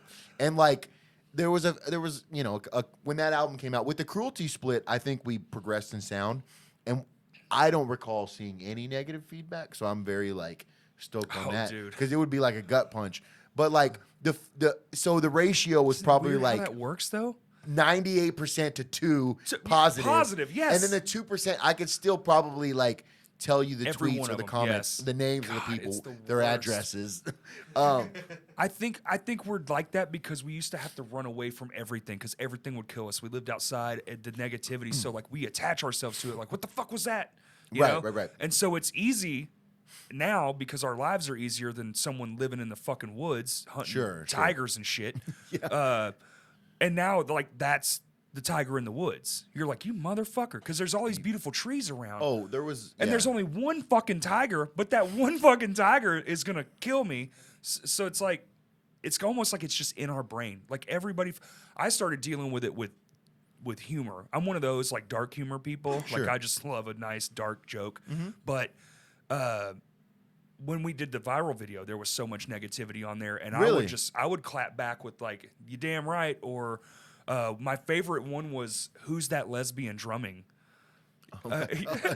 Yeah. Okay. And I was like, "It's me," with like a bunch of E's, you know. So Yeah. like, I'm just like, it's negative, but maybe I'll throw it back on them, you know. Like this Sure. sounds like shit. Like it doesn't sound as bad as the fart I ripped earlier, you know. Sure. Instead of It's the, like a coping sure, mechanism. like a coping mechanism, yeah. And like, But I know. can remember that one. I can remember the guy that told me I look like a lesbian drummer. But do you remember the verbatim? He got a laugh react. Do you remember the verbatim comments of all people who were like, "Holy fuck, this is cool," whatever. No. Yeah, exactly. Not one. Yeah. And it was thousands and thousands of them. Sure. And totally. I'm just like, We literally couldn't keep up with how fast that that Kurt was video with us popped in the up. car when it yeah, popped. it's fucking overwhelming when that It's shit overwhelming. happens. You know, because like I remember even before the album dropped, when the album, this one song dropped, and the release was announced on 20 Buck Spin, which is like a very illustrious like tastemaker metal label. Yes, so cool. You know, they've got Tomb Mold. They've worked with Spirit Adrift. They've worked with Paul Bearer. You know, just like a label that people start bands to try to get on. Yeah. It's like my band's Solid State. Yeah, sure. Yeah. And so there's a lot of people like, oh, this is gonna be sick. This is gonna be cool. Oh, and then there was some comments that are like, hey, not really my vibe or whatever. Which whatever. And then like, but I remember the one motherfucker who was like, what the fuck is this band doing on this label? This shit sucks or whatever. Fuck you, dude. Right. And it's coming from somebody who's like maybe a little ignorant to the style that we play to. Sure. He was like, this is just like corny ass deathcore, and then I was like, well, we're not a deathcore band, but you don't want to get into the back and forth jargon of somebody who's a fucking hater. Maybe hit him with this. You know, I'm a real person with real feelings. You know? Yeah, and like, why are you being so mean? Maybe just go like the super complete opposite, route. But it's just funny how the brain processes It is. certain things versus others, And we don't take it well. Like, no, you know? no. I mean, like that's why you see a lot of folks in like larger, more established legacy bands and stuff like that, and they'll say, "Don't ever read check your press. Don't ever read your reviews. Fuck it. Don't ever like if it's somebody posting about your album and you know that it's gonna be positive, you know, you can read it, share Do a it, share, whatever. yeah. But if it's like a review, don't ever fucking. Well, no, because he would. I mean, they would kill theirself. They get so. Imagine the amount of hate someone like a legacy band gets a day. Oh yeah, totally. Like it would just be like you would lose your mind. Yeah, and it's like all the negatives of being like a micro celebrity, but like none of the positives, none of the wealth, Right? Yeah, none of the good things, especially nowadays. Right. It's like, wow, you make 30 grand last year. Yeah. You suck. Right, but yeah, it's just interesting. But anyway, I guess with the album, I know this is a big circle back here. Hey, it's all good. But with the album, we wrote and recorded exactly what we wanted. We That's shopped it to a the few best. labels. We got picked up by a label that I've been a big fan of for a long time, and we had a very successful release at a time when you couldn't play shows. It's wild. It's truly wild what they were able to do with y'all. And Yeah, the record. I was pretty stoked. You know, it was a little nerve-wracking because you're like, oh shit, we're running with the big dogs here. Because on release day, Carcass was supposed to drop their album. They ended up postponing it. Year of the Knife also dropped an album, and then a couple others, and we were like the second most talked about album on that release day, and I was like, what the fuck? It's like a lot of imposter syndrome going on, Sure. or whatever, because we've always been pigeonholed to be like, oh, hey, we're a local band, for lack of a better term. That's how you and then view you're yourself. getting I'm Stan from Arkansas. Sure. And then we're you know. getting pressed in like these larger publications and things like that. And it's just weird because I feel like we got robbed of the opportunity to tour on that album quite a bit. Yeah. And the pandemic kind of adjusted our personal lives a lot. Yeah. To where maybe touring before the pandemic was a lot more feasible than it is now. After, yeah. And that's, you know, you got to concreted some things. You got to roll with the punches. You do. And so, but it's weird to be like, you know, we couldn't do a tour on it now because it's been so long, or when shows started to come back, it's been so long. We did a little record release show, which was awesome. We've played like one-off festivals here and there, done like some weekend runs, quite a bit. We've done a lot more shows. I mean, y'all just went out to Cali not that long ago. Yes. Yeah. We played the Sound and Fury pre-show, which I was very, very stoked about. I now have a poster. Sound and Fury has been like the hardcore festival that I've traveled to for like over you've been multiple times. Yeah, a handful of times. Yeah. It's always been Southern California area, so I get to go back and see family and whatnot. Oh, right. But this year we're actually on the poster, and I have it in my living room, so I'm pretty fucking stoked. Maybe next year we'll be on the pre-show if anyone from Sound and Fury is listening, or no, we'll be on the main show, not just the pre-show. Yeah. Which was a fucking remarkable feat in and of itself. It was like 5,000 people. God, that's sick. An outdoor festival setting. So we played a smaller show at a venue, you know, in town, which was fucking sick. Shout out to Scott from Maggot Stomp for putting us on his showcase. We played with Creeping Death, Sentenced to Die. Sentenced to Die going to be playing October 7th at Vino's with Terminal Nation, Morbid Visions, Slow Bleed, Gates to Hell, and Second Life. BITR. Oh, no, that's the one coming up. Yeah, it's a showcase, a Banging the Rock showcase, I think. Oh, it's a showcase set. Okay. Yes. But yeah. So we played with Sentenced to Die, Mongrel, and Doomsday, and Creeping Death, of course, headline. So it was a cool time. It was very, very good time. We had I've heard you know, bands saying, hey, we tour, whatever. I think Terminal Nation doesn't tour, we vacation. Sure, yeah. So I feel the same way, man. So we we lived it up. I mean, we only played one show out there. We were trying to maybe like make it a weekend thing, but we only played one show out there, and we fucking hung out and like enjoyed ourselves. Where's the best tacos joint? Like, where's the best pizza joint? We lived it up, bro. And we had made a pretty substantial amount. I've always lived my life in bands. I'm sure most people can relate to this, to where if you're on the road, you're like pinching pennies. Absolutely, yeah. Going out to California, we were fortunate enough to find ourselves in a predicament where we had more than enough money than we needed. No one's coming out of pocket. We're going to we're going to all the fucking brunch spots. I feel like 18-year-old Stan would be like, God, you're a fucking piece of shit, man. Because we like spent like $230 on a brunch or whatever with like mimosas and like it was. But man, what if it's the only one? Yeah, you want to make it as memorable as possible. Totally. Eventually, if things go right, that's just your life, and you're like, man, fuck that. We just saved the $230. Totally. But if it's the only one, so I feel like those early days, that's why they are so special. You know, bands when they've been going for so long, it's like. I mean, yeah, we played last week to 20,000. Who, you know, that's everyday shit. Yeah. But when the first few times you're doing that size, you're like, oh my God, and you're going into the new city you've never been. You're like, fuck it, where's the best joint? This, that, and the people are talking to you, and you're like, we'll be here. And eventually, you're just in a bus waiting around, going, fuck, man, we got Toledo tomorrow. You know? Right. I mean, like, it's like, do we want to get food after, or we got the rider that's got like, do we want to buy out? 300? Do we want this? Yeah. But anyway, so. California, like all the shows, you know, we did a weekend run up to Chicago to play Race Traders' first, like their, not reunion, but their first show since before the pandemic. Was it a venue thing or like a festival thing? It was just a one-off, like just a one show at, what's the venue in Chicago? Wasn't the Elbow Room, was it? No. Magic Mike's. No, it wasn't Magic Mike's. I don't know. I'm drawing a blank on it now. But it was a fucking great time. And like we've been very fortunate post pandemic or post shows coming back that we've gotten great offers for shows that kind of allow us to do little weekend vacations. That's sick. It's been very nice. It's been very cool. Very cool. We've been very, very blessed, for lack of a better word, on that run. Because we haven't been able to do a significant amount of touring, right? But the shows that we play, we make them have count, been great, for sure. Right. Yeah, I mean they've been great. Everything's been awesome. So I think that's all that really matters now. Oh, I think it's the quality now over the quantity. 1,000%. Because I was thinking, if you go play one show to a crowd who like is super receptive, that's better than doing a week-long tour to crowds. They're just like, who the fuck is this? yeah, because they'll keep talking about it. Sure. So Riot Fest happened this weekend.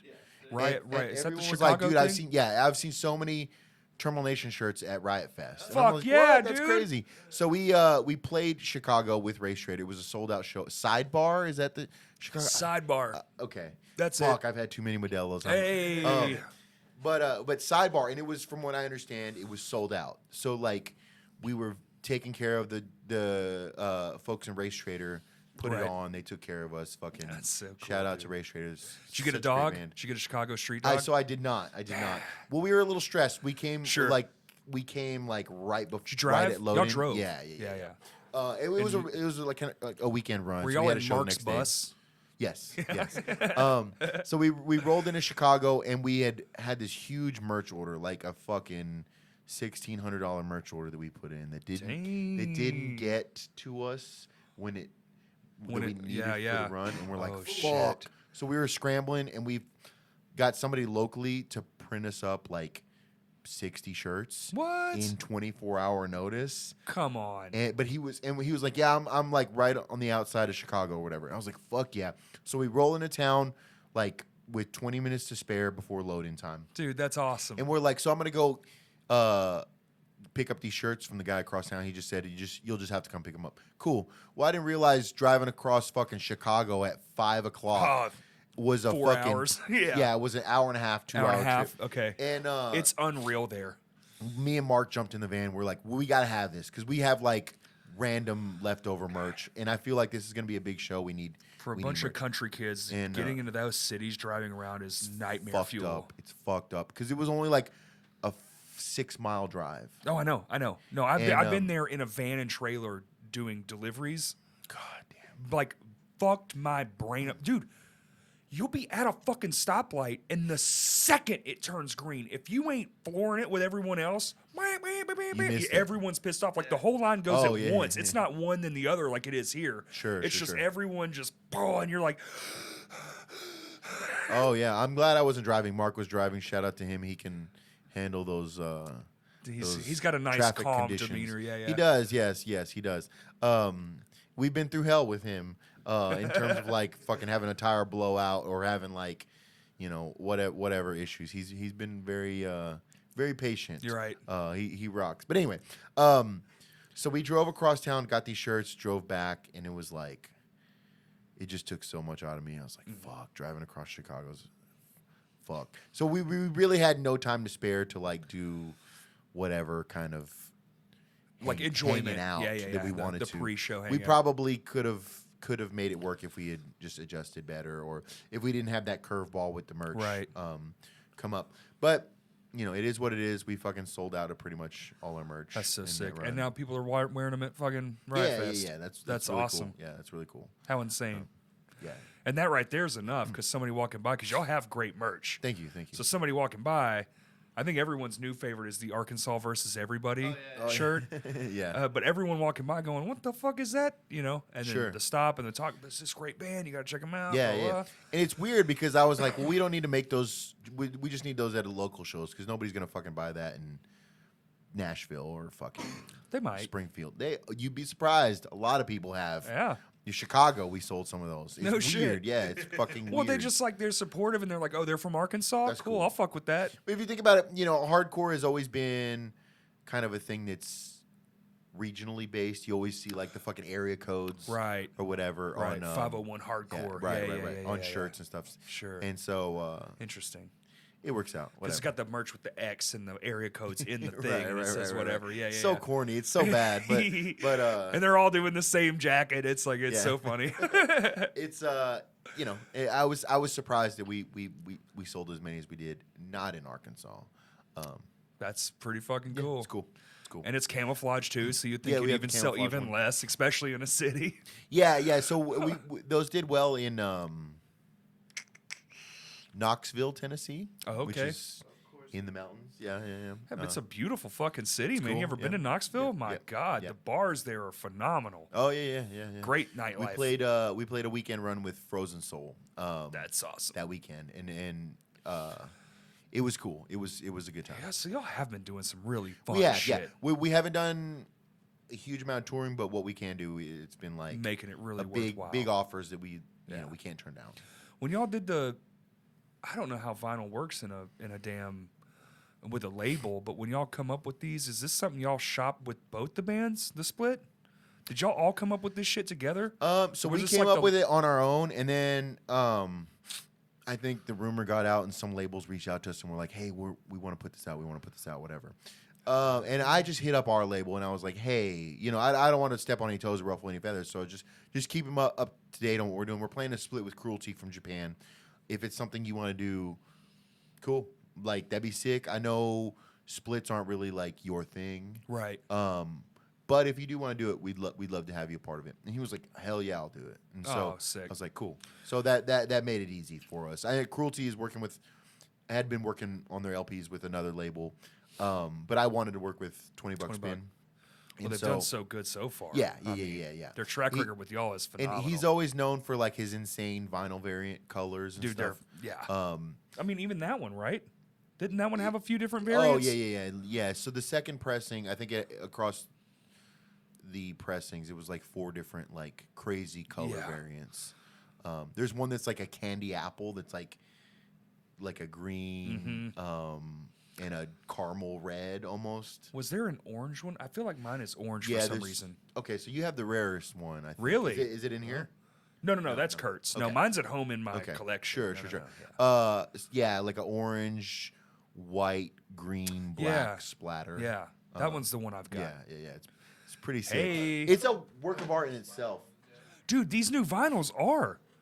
The one I bought from you. Remember, you pulled it up across the room. You were like, "Look what we got," and I was like, "Fucking, here's money. Give it to me right now." Well, if you think about it, so it used to be like that's where I got this from.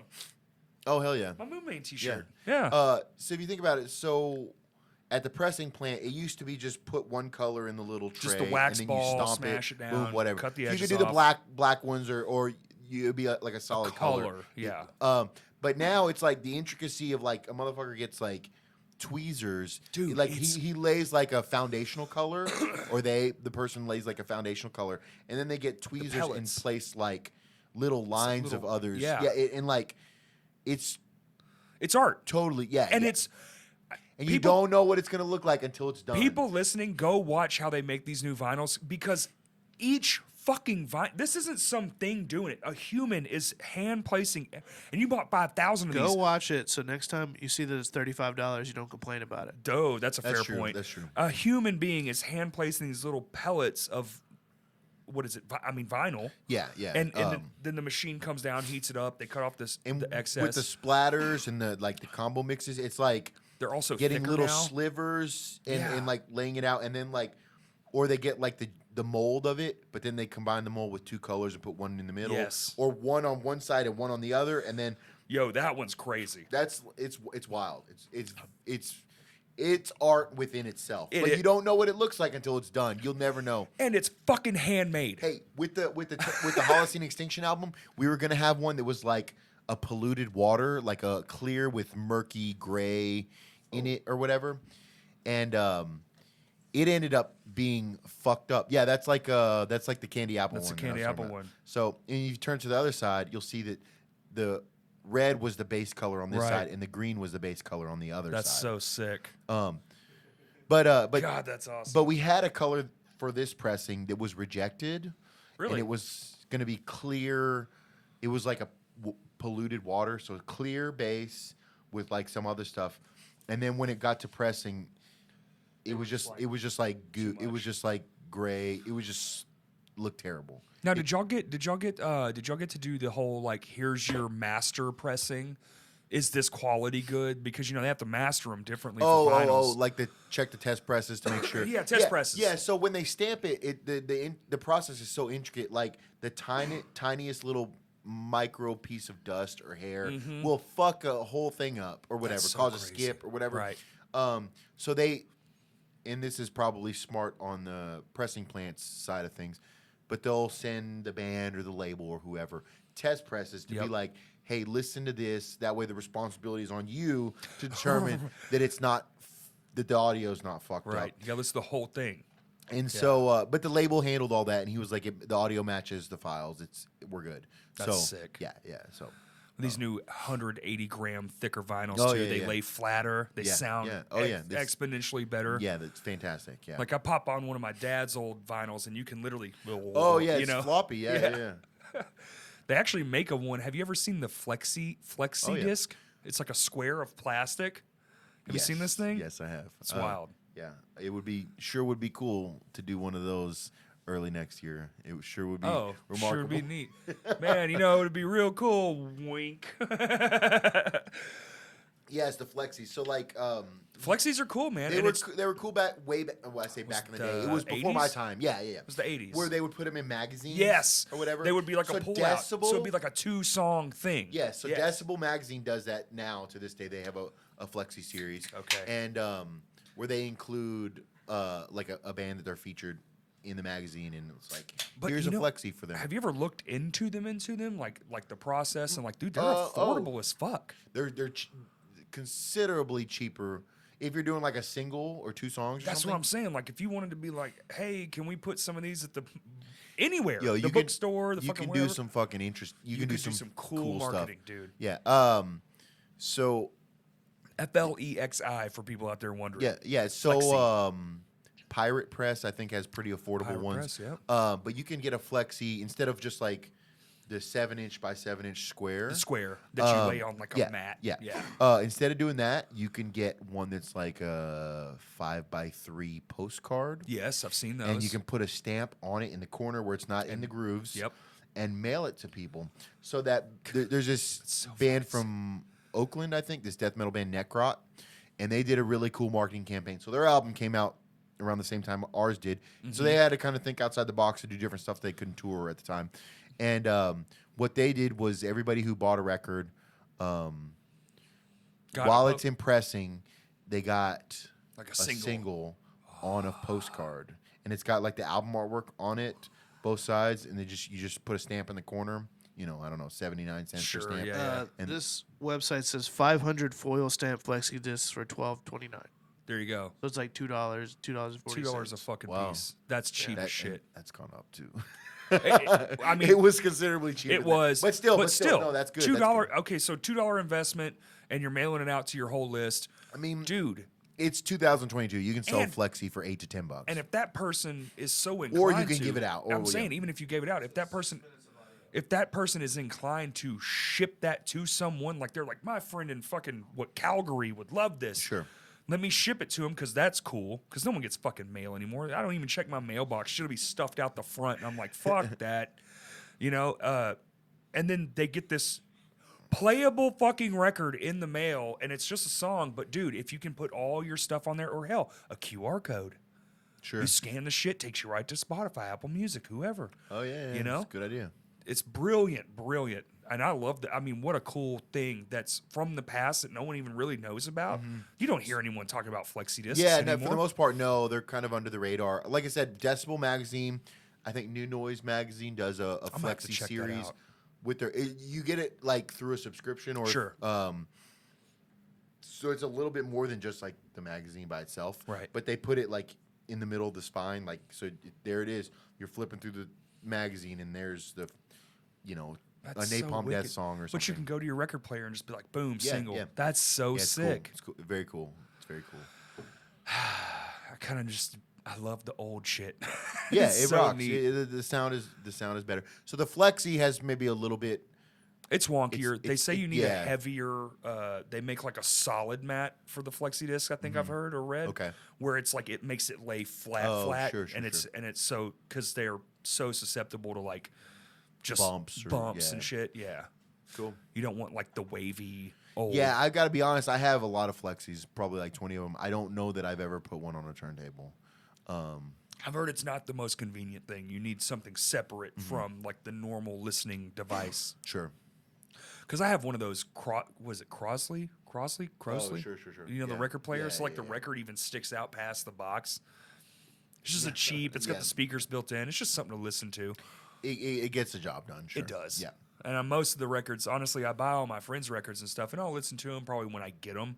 And then they just kind of sit there. Really, I just put on the classic shit. Sure. Like my dad's stuff. Yeah. He's got original pressings of some of the biggest albums of all time. And he bought them when they came out. Yeah. That's cool. That's cool. There's nothing beats like at the end of a work day, just like laying on the couch and putting on a record. That you just sitting down, just vibing out. Either maybe drinking a cup of coffee in the morning. That's also a good feeling. Whatever. But yeah, I love my record player. Yeah. And just it's fun. It's a different way to experience music. Yes. There's something to be said about like holding that tangible piece of material in your hand and looking at it and taking it all in. Like we talked about earlier. It's all art. Like we talked about earlier. Right. One singular piece of artwork, dude, a single concept. So 5? Right. Well, 4 to 5. How many of y'all got? What, 5, right? In your band? 5. Yes. All members. 5 of you made a thing. Yes. And you went to another guy that captured that thing. And Yes. then another guy made it sound phenomenal. Yes. And then another guy painted this whole fucking thing and made it artwork. And it's actual artwork, too, because it's a real fucking painting. It's crazy that you're laying it out like this. And then another guy in a fucking place hundreds and thousands, up to thousands of miles away from here, stuck little fucking pellets on a disc and smashed it out. And then we have it sitting here on our table. There's and then not to mention all the marketing, all the people, and all that stuff funneled down. The PR guy, the one label, record. just like the label to come up with. When I pick this up, I'm holding 30 people's vision. That's crazy. Yeah. No, you 1,000%. Yeah. I'm not just hitting play on a fucking phone that I could give a half a fuck about. Yeah. It's like, it's not just background noise. Like, this is art to the nth degree. In my opinion, having a full physical album is like the pinnacle of how you experience music. Recorded music. Right. Recorded music. That's crazy how you laid it out like that. But yeah, so we went to in 2019 we recorded with Jason Tedford. Right. Here in Little Rock. Wolfman. Yes. Yep. And then we sent those tracks to be mixed by Ryan Bram in Arizona at Home Wrecker Studios, who's done Gate Creeper, Sex Prisoner, Spirit Adrift, a lot of good stuff. He's built up his clientele since we've visited him. But we sent it to him to be mixed and then mastered by Audio Siege, Brad Boatwright at Audio Siege, who masters everything, fucking almost everything heavy that like. Is he he have here? a heavy out? He's from Nashville. I think. Okay. Nashville's a lot of mastering. So he used to be from Nashville. He lives in Portland, Oregon. I think now.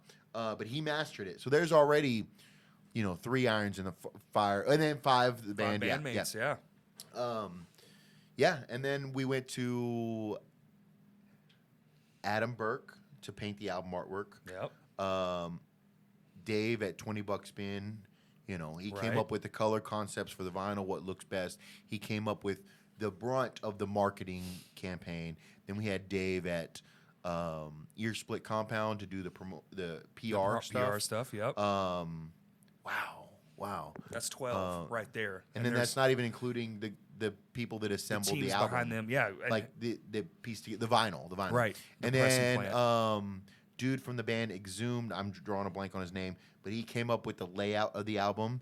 And then we had Mr. Kurt Lunsford over here come up with the pictures. That's in right. the album. So even just that, even he's associated with like this 30 artist masterpiece of things. That's crazy. That's crazy. Wow. See, it's tangible, man. That's my whole thing about it. It's like it's tangible. Like I get it. It's harder now, and putting things on a phone is so much easier. Sure. Like you can make a whole record on a MacBook, and fucking from start to finish, never touch a thing except the instrument. Everything's coming through the box. You can do the artwork, push it all online. I mean, you can even order your vinyls from online. But like, man, there's just kind of a crazy separation there. It's versus like seeing it in person and like being like, here it is. right. Yeah. No, it's insane. I feel like I probably almost cried when I saw it in person. I was like, oh my God. It's because I have, dude, I'm going to fucking find this. I have a sketch on a piece of notebook paper of what I wanted this to look like. And Yeah. it looks terrible. I'm not a Of fucking course artist. it does. It's Yeah, fucking yeah. horrendous. This is skeleton. You write it off to But the side. I emailed a fucking guy in Oregon that, and he came up with that. Yeah. And like the concept and everything, what I wanted it to represent and whatnot. And he came up with that. That's amazing. And I'm like, wow, that's my idea realized, but Yeah. I just couldn't do it with my hands. Yeah. It's fucking remarkable. Yeah, it's fucking It's crazy. crazy. I love that. I love the effect of all those things. Your turn is coming soon, I feel It's like. coming soon. The It's coming artwork is soon. done. Really? Okay. It's simple. It's just a vintage. It's got a Sure. very classic feel. Okay. We wanted to kind of the whole idea of the album is like modern throwback. Yeah. So we Good, just good. wanted to like Well, here's the thing. You don't have a label involved as of this time. as of this time. So you do whatever the fuck you want. Right. Well, that's And- why we want to ship it all as one thing. Yes. They either want Yes. the whole thing or they That- don't because we're not taking notes. Sure. Fuck your notes. You either want the thing or you don't. Yeah. Yeah. And if this they is don't- this is our vision realized. No stress. No. Right. No And disrespect it's no if you don't stress on like us. it. That's Yeah. exactly right. You either will We'll love put it. it out on our own if we have to. And we that's were fine, we were fully prepared to self-release this. I think if we it needed to. still would have done great because the amount of attention, like just the detail. Yeah, the we could have amount of- hired our own publicist, and I think we. I I would've mean, been great happy as with it. far as even local standards go, like because y'all Sure. already had some reach. You know, you're Uh-huh. already bigger than most local bands, which Yeah, I got to sure. get away from that word. I don't even know if I like that word I don't know if I like it either because because it's not very representative. Because Like, if somebody calls us a local band, I'm not. well, you're local to people who live here. Yeah, I'm not like offended by it. But then like people be like, "Yo, this motherfucker called you a local band. You should go kick his ass." And I was like, mean, I don't know. But if And- you're in Chicago, somebody might call you an Arkansas native. You're Sure, native sure, to yeah. Arkansas. It is what it is. I Not have the same I thing. have no real strong feelings either way. You know. Sometimes I I, mean, if- feel like it's understating what you've Maybe, accomplished. maybe. You know? Yeah, maybe the haters. I know. I joked around with Spencer recently, and I was like, the haters are always going to call you a local band, Local no band. matter how big you get. Yeah. Which is true. Maybe it's kind of a sneak diss, a side diss, and be like, oh, that's Arkansas local. Maybe not. I Or don't maybe know. it's one of those things where it is just one of those contextual words like fuck, where it has so many meanings. It's all in There's the a lot of context layers, yeah. of the phrasing of I it. feel like too, like Arkansas local band has a different ring to it than just like, oh, they're a local band. You know, like obviously you you're local state to the this state they're area, from. like, yeah, Right. yeah. Because just Maybe. being like, oh, they're a local band could have some sort of. It depends on how they mean it. Right. Yeah. Well, but that would be the same as Arkansas native, right? Because now you're like, oh, well, all you're stating is that they are from Arkansas at that point. But if you're like, you're just some local band, that's low. That's a diss. You're just some local band. You know what sure. I'm saying? Yeah, I But see it's it like, like yo, that. they're local to Arkansas. They fucking rip. So maybe it is like, Sure. Well, it's like so, like saying like, oh, Kubla Khan is like a Texas local band. sure. Does that sound weird? Not really. Does it? Yes. Does Okay. it? I would say yes. So do you hit a certain point Because where that term band has just, done world tours and like headline, shows at like. but aren't they 800 cap local to rooms. Texas? So would you say like They so are like local to Wake Texas. is a local Arkansas band? do they play here still? I mean, they played, Not really, mute, yeah, but played they've Mutants, done but world that was their tours first and show in, like been around yeah, for they've forever. done- and They've toured. They played like what I mean, Roadburn Fest. Well, in okay, front of, here's like a- 5,000 people. Does Norma Jean? They don't consider themselves an Arkansas band still, and all of them live in Arkansas. Yeah, I don't know. Well, not all That of is them, a but weird it- thing. That's a weird thing. Yeah. Yeah. because they started in Georgia, Yeah. Yeah. but now they all live But here. yeah, they're based out of Fort Smith now. So, But they still say from Atlanta, Georgia. well, Corey says they're from Fort So you're Smith now. from, But their merch says like founded in Atlanta or whatever. founded, maybe Yeah. established. Yeah, like established. I don't in know. Atlanta, yeah. I don't know Yeah, the rules, who man. And they still have Go a with what massive makes you draw happy. there, Who but- gives Yeah, a fuck? Yeah. Who gives a shit? I'll be a local It could- Arkansas it could guy be my it whole could be life. an Who insult from cares? some people. It could be a compliment from Maybe others. it's all Who in gives just a how you shit? take If it. people are talking about you, you're doing something good. Well, Fuck it. that's too. Like somebody might be hyping it up and like, hey, they're fucking Arkansas local. Yeah. And like, look what they're doing. Which means like, maybe it they just depends live on how you close. take Yeah, it. so I've seen at the Chicago show actually, a dude came up and then we played the pre-show to Wrecking Ball in Dallas recently. Nice. Another dude who's used to live in Arkansas, but Okay. had moved there for job relocation or something like that. Same thing with Chicago. A dude in Chicago was like, "Yo, it's so cool to see an Arkansas band coming out here." Like, I don't know if he used the word local. Either person used the word local, but an Arkansas band, and I'm like, "That's sick." Yeah, I appreciate that. Like, it wasn't like It was because used in context of endearment and not like. Yeah. I think up to a certain level where you're from does have an impact on how the Yes. visibility factor. Yes. So Because- Arkansas local has to fight for a spotlight better than a New York City local. Prime example, I would say, is Slipknot. They were like, we're from Iowa, and everyone was like, what the fuck? What's Iowa? Yeah, yeah. What the Tell me fuck? more. You're from Des farm? Moines? You fucked animals or something? Yeah, Des Moines. yeah. And they had an album named it, but now no one gives a fuck that Slipknot's from Iowa. of course. No one remembers that. They all live in L.A. and Right, you know, right. or wherever they're from. Sure. I just assume they all live in L.A. because Yes. it's easier. But you know, no one cares now. But Yeah. their second record, Iowa, They've which is a banger. transcended- Yeah, they've they transcended where that, they're from. yeah. Ooh, maybe that's it. Maybe it's size adjacent. You know, Maybe. Yeah. Yeah. it's interesting. That's a thought. What a yeah, random- yeah. Well, I'm glad we brought that up in this podcast because I had some thoughts about it, and like I people don't- can use local band as a It can be insult or a term of endearment. It just depends on the further context. But at the end of the day, if they're talking about you, who gives a shit? Fuck them Haters and make feed you them fish famous, heads. man. There you That's go. right. Fuck them and feed them fish heads. That's so wildest. My brother says that. It Really? kicks me every time. I've heard that. I don't know where I heard that, but I was like, that's the coolest thing. I'm just It's gonna start. one using hell that. of an Yeah, insult yeah. because no one wants to eat a fish head. That's gross. No. Yeah, you don't even scale that part of the fish. No. Brains and skull and teeth and all the gross shits Yeah. up in the head. Although I don't eat any water animals, so Yeah, I forgot. I forgot that about you. Not even shrimp. no, man. Shrimp. If you think about it, I shrimp could are fuck up disgusting. some shrimp. If you don't think about it, Shrimps are insects, by the way. If they lived on land, Oh, no. we would kill them I with fully raid. understand that no one should be eating that. But it's yeah, like a delicious. lobster, that's like It's just a roach, man. That's It's just a roach. It's just a big ass Mm. clabby roach. You know, just. I get it, but I can't do it. Dude, the smell. It's the fucking smell. I'm a texturized eater, so if it smells fucked up, my brain goes, nuh-uh. I think my ancestors must have died a lot from water animals because all the shit I smell, it just like if it's off, my brain goes, don't eat it, you'll be sick. I'm just not into like the effort you have to put in to like eat like crab or like crawfish or something. Like it's there's a lot there. Like Pull I the just want to shit be able to sack pick out. like shrimp. I can just pick up a what? piece of shrimp and eat it. It's easy. You know. There's shit if you don't poop in think that. about it, There's poop in there. Yeah, don't. Like Zach and Miri, there's poop in there. There's poop in everything. Yeah, that's true. That's fair. I mean, that's honestly fair. There is actually poop in everything. But it's not like when you eat a steak, they're not like, well, you cut the Gotta colon out, pull the. Thank you. Yeah. Yeah. Or even any kind of vegetable. I mean, I only eat like Hey, 4 vegetables. I'm but- all for boneless nuggets. Like Boneless I would nuggets? prefer it honestly. Yeah, honestly. Uh, I have less a weird effort. thing, yeah. Less effort, more meat. I'm down. I am, well, there's that also. It's weird. I don't know, man. And like, I used to eat catfish when I was a kid because I'm from the fucking South Yeah, and of every course.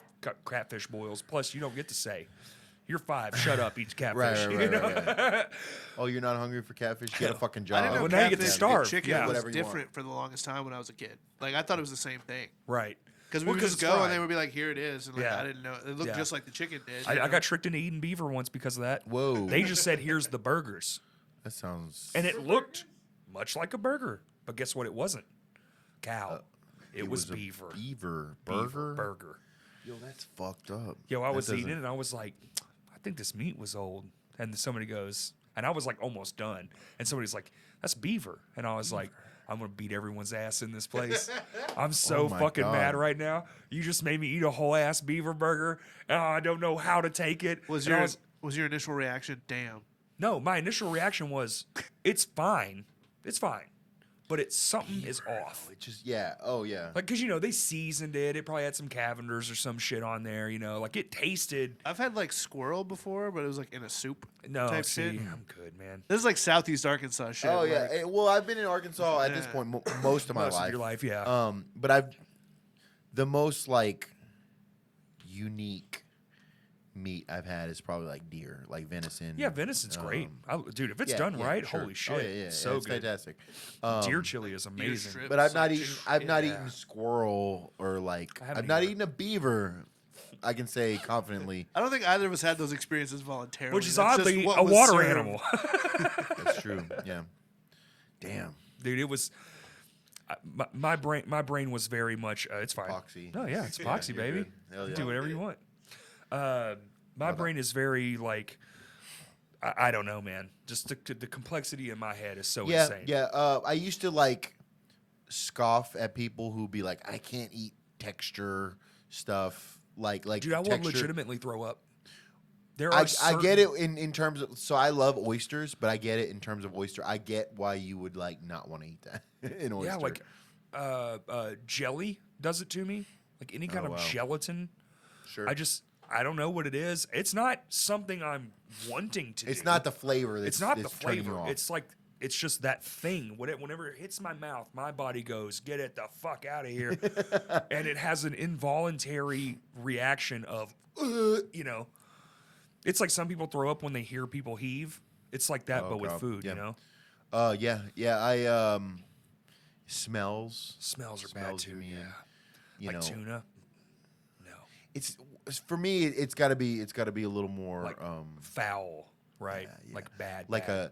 have you ever had like a coffee cup that you left in the car for a few days and then brought it in? And I then, haven't, but old my wife coffee has. or old protein, like protein powder. Ooh, there's few things in this world that would make, like, I'll like instantly start almost throwing up. Yes, I agree. From a smell. I'm I'm not weak stomach. I can, Dude, I've gotten in my car many a hot day.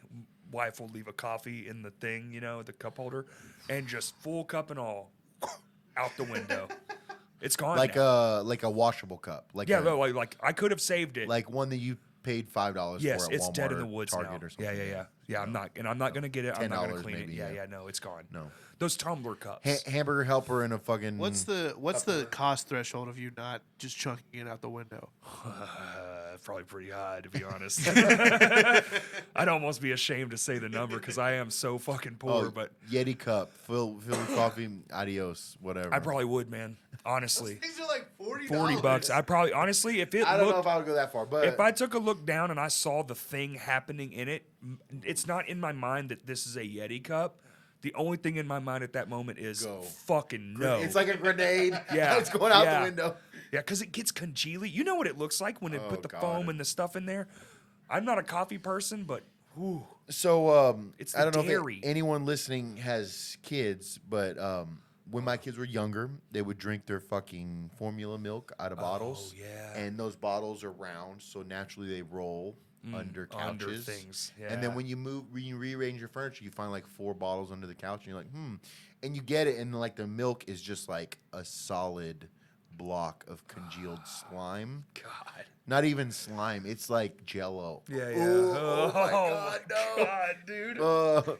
And so there was I many can times almost smell it. cleaning bottles, and I'm like, it's not fucking worth it, bro. There's fucking, you buy 8 bottles for fucking $20. Some things just aren't worth things in life. This makes me think of when we made you eat an MRE. No. Oh, the jelly? Dude, I had a It hard was time. I had a hard time with that. It had this weird gelatin. I think that's a preservative. How they made it last so long was they just wrapped it in jelly. Sure. But I have a A hard jelly time. what? What did you eat? It's like an MRE. It was like a hamburger. Taco? The fuck? Yeah, but they have to preserve it because these things last like 20 years. Oh, yeah. In So the it's little just pouches. sitting in a gelatin. Oh, my God. So it doesn't die. Yeah. He yeah. pulled it jelly. out and he was like, all right, so you're eating half of this, right? I was like, fuck no. Because like jelly and salt. So it was just a meat. It was just it was like meat, a patty. but they have it congealed so it doesn't age. Yeah, sure. It just stays meat, which is fucked. Yeah. But it's edible, but it's not because was this like a dare? no, it's just or- for Patreon. Yeah, we Whoa. yeah, this is a whole. Okay, I gotta find yeah, the- yeah, I gotta it's find on, it's the, on the Patreon. I think it was 2 different ones. It's yeah. 2 different ones: the pizza one and the hamburger one. Honestly, though, the jelly hamburger much better than the brick pizza. That brick pizza was fucking trash. Where'd you get this? At like a sporting goods store or like a fucking. Well, we knew some. No, Alex my little Jones brother. website? His my little little brother, brother's yeah. in the military. Okay. We just that had makes them. sense, Yeah, sure. yeah. And they were like, so they were like legitimate MRE military. This is what these kids are eating. Yeah. I was like, yo, Yeah, fuck and this zombie piece of shit. apocalypse, I'll just die. Yeah, Fuck whenever it. they would leave drill, they would be like, "Here's your last meal," and like Yeah. gave them one. Everyone knows the hamburger mac and cheese is where it's at. The hamburger mac from the No MRE is pretty fucking good. Okay. Well, whenever the zombie apocalypse does Yeah, happen, we got to get them. I'll stock up. Yeah. Before that, yeah. Right. yeah, When yeah, you're like 3 naturally. months away, you're like, they got zombies in Ireland. We probably need to. Oh, if they're in Ireland, we're fucked. We're I fucked. give it a fucking 6 days. Oh, because the air travel. If Yeah. they don't shut the air travel down, zombies are coming quick. Yeah, it's over. I mean, I distinctly remember the day COVID came to Arkansas. It was air from an airplane, probably. It was in Pine Bluff. Was the first person. Oh, interesting. Seen. And I remember because I was at a work seminar in a crowd of 800 people. But yeah, whatever. It's very distinctly the day time stood still. I was like, we were eating at a Mexican restaurant on the lunch break, and I was like, fuck. It's here. Everyone's like, "Oh shit, it's here." Every major thing you're always. I just remember hearing about it on that like Norma Jean house show run, and like we were like, we don't know what this is, and we were like making fun of it, like it was just like a flu. I think that's what we did too. Yeah, we were like, why? Like, who cares? Yeah. And then we come home, and like they had a whole like full summer, like all that shit planned out. My buddy, every bit of it canceled. Oh, no, my buddy had a heart attack, and I was in a fucking hospital in an ICU, and me and the nurses were making jokes. We were like, y'all hear about that shit? Scared of, yeah. We were like, yeah, whatever, blah, blah, blah. Literally 2 weeks. Literally 2 weeks. Because I couldn't go see him again because the pandemic, the shutdown happened. It was wild. How did we get right back around to this? That's all we've done, dude. Yeah. How cool is it that shows are back, though? And they are back fucking slinging. Yes. Yeah, let's get into that a little bit. Yeah. I feel like we probably should be winding down soon, but... We're at 2 hours. 2 hours. Shit. Okay. 1 hour and 58 minutes. Yeah. Hell yeah. So shows are back everywhere, but shows are back in Arkansas. Like with a tenfold. vengeance. With a vengeance. I looked at a friend of mine the other day at a show, and I said, "We are having a moment." Oh yeah, my God! It was just like a Tuesday night. It might have been your thing. Maybe a Monday night. Maybe it was a Monday night. Yeah, snuffed on site, which is not in the grand scheme of things, not a very big band, and just 118 people on a Monday. On a Monday, it's the last few months is particularly like literally maybe even like the last 2 months specifically. When I always talk about like when I was a kid, it was like this. That's what I'm referring to. So I wanted your take because you've been around a bit longer than I have. Like literally a week. Is this maybe one of the strongest? It's the closest I've ever seen. In my opinion, I said this is the strongest maybe I've ever seen it. I would believe that. I mean, it's insane. It's so cool because when I went there and I saw all those people, it transported me. So that's how I know this is the last time. And you guys just had a huge show like 2 days before, I believe, right? Yeah. Like a fucking packed to the gills, 200. Yeah. Can we say how many? I don't know. It was like we'll say 2+. Well, it was a lot. Large number of people. There were people in the room. Yes, and there were people outside of the room, and then Yes. those people also came into the room. Yeah. People on the stage as well. Yeah. It was a lot of people, and dude, it was just. I mean, holy fuck. But here's the thing. Another thing too that I think is worth mentioning is that you can have a show that's packed to the gills that sucks. It's the reaction. It's the energy in the room that plays into it. Sold out don't mean shit. No. I mean, more often than not, For your pocketbook, sure. Right, but they're sold out, and then they're sold out. More often than not, a sold out show is going to do well because there's with any group of people, there's going to be a sliver of them that are like, let's fucking have a good time, Sure, or whatever. But it's not always. But it's not always the majority or a big enough sliver to make it like a truly unforgettable show. But here recently, we've had like some crazy energy at packed shows. Getting up in age, and some of the best shows I've been to or played are happening right now. Oh, yes, I would agree with that. almost 25 years doing stuff like this. Doing music, live music, yeah. And it's some of the best moments of my life are happening now. Yes, I would agree with. For me personally, yes, 1,000%. We talked about Banging in the Rockfest earlier. Yeah. Evan, and Ted and Reed and Corey. We were like, this is a very, very ambitious thing that we're doing. We're flying in. I had the flyer pulled up on my phone a little bit earlier, but we're flying like 1, 2, 3, 4. One that I haven't announced yet. Sure. Don't announce it. No. So there's at least 5, maybe 6 bands that are flying in exclusively to play here. This is crazy. Very ambitious thing, but we decided. Well, I mean, we crunched numbers and we're like, This is very Don't ambitious. show the camera. This is very ambitious. Well, everyone's seen this flyer. Oh, okay, okay. This is very ambitious, but if there was ever a time it could work, now is that time. I think you're absolutely now is right. that time. Yeah. You know, like Zabalba hasn't played here in over 10 years. The last show was Greenwood in Conway, maybe in 2000. Oh my God! 12. Wow. And then they came here in 2011 with Seraphim, and they played downtown music. So you know, if their next to last show here was downtown music, you know it's been a while. That's Creeping Greenwood. Death. We played with them. Terminal Nation played with them in 2019, I believe, at Vino's on a Wednesday, packed room. So I expect no less here. Fugitive, never been here before, but it's their third show ever. That's big. I think that's big. That's a big one. People are like, there's people from Canada. They're like, I'm coming to see them. That's fucking nuts. Well, because they dropped their EP and they had only been announced on 2 shows, and both those shows were sold out. So we're at the show that's not sold out. We got to take them to like Gus's Fried Chicken next Yet. door or something, or Yet. Vino's. We got to show them I a great time. I think we want to take care of them. Like, you came from Canada, let me buy you lunch. Dead Heat from Los Angeles, California. It's their first time in Arkansas. Genocide Pact, who played for the Monster Fest in 2018, I believe, is playing here. So the first time in about 4 years. Has Creeping Death played here before? So they played here in 2019. Oh, okay, cool. Yeah. But that was the only show and the last show, and it was packed on a Wednesday night at Vino's. There you go. Race Trader, which is, you know, a 90s legacy act, features fucking Andy Hurley from Fall Out Boy on the drums. That's so cool. Yeah, it's cool. It's cool. That's so cool. But they had a very good podcast. Let's make it happen. They had a very good reaction when they came here for Mutants a couple years back. Momentum, their first time in Arkansas. Terminal Nation, we played here before a few times. A couple times. No, really, not as much. Think, not as yeah. much. These people as, should be paying $70 just to see Terminal Right, Nation. right. I'm not sure if I'll endorse that last comment, but hey, if you did, I'm not mad at you. Tribal Gaze, they just had a new album come out in the past few days. It's phenomenal. Brat from New Orleans, Louisiana. I've heard of them. Tribal Gaze played.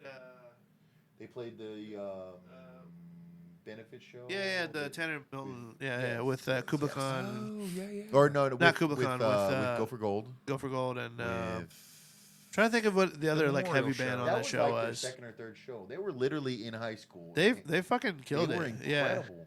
And they just dropped the best death metal album of the year. It's insane. I think Sledge is the other band I'm thinking of. Yes, Sledge. So it's insane to see how much they've grown. I want to say they came here. Holy shit, bro! We are, for those of you who are not visually linked in right now. Oh, true.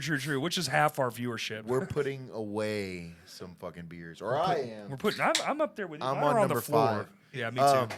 Oh shit! Did the chair just break? I don't think it broke. I hope it didn't break.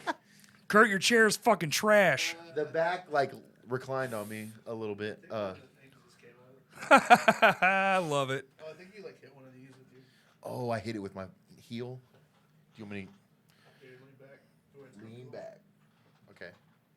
Oh, I hit it. There with we my go. heel. I Okay, was like, okay. oh fuck. That would be embarrassing as hell if I broke a chair on fucking Chris Farley on in the middle of a podcast. We were just talking about poor Chris yesterday, last night. R.I.P. Man, a real one. So Tribal Gaze played here earlier in the year. You may have seen them at the insanely packed Go for Gold. Who else played? Sledge, Tiny Towns. Tiny That's Towns. it. What a band! Dude. Shout out Tiny Towns. I love The them. heaviest non-metal band in Arkansas. So much energy, man. So- So they got much. all of it. They're really good. They're really good. How the fuck you gonna open up that Silent Planet show and be top dogging it right out the gate? I was like, yo, it's gonna be tough for anyone to follow this. Oh yeah. Everyone held their own. Though. Yeah, Everyone did yeah. well.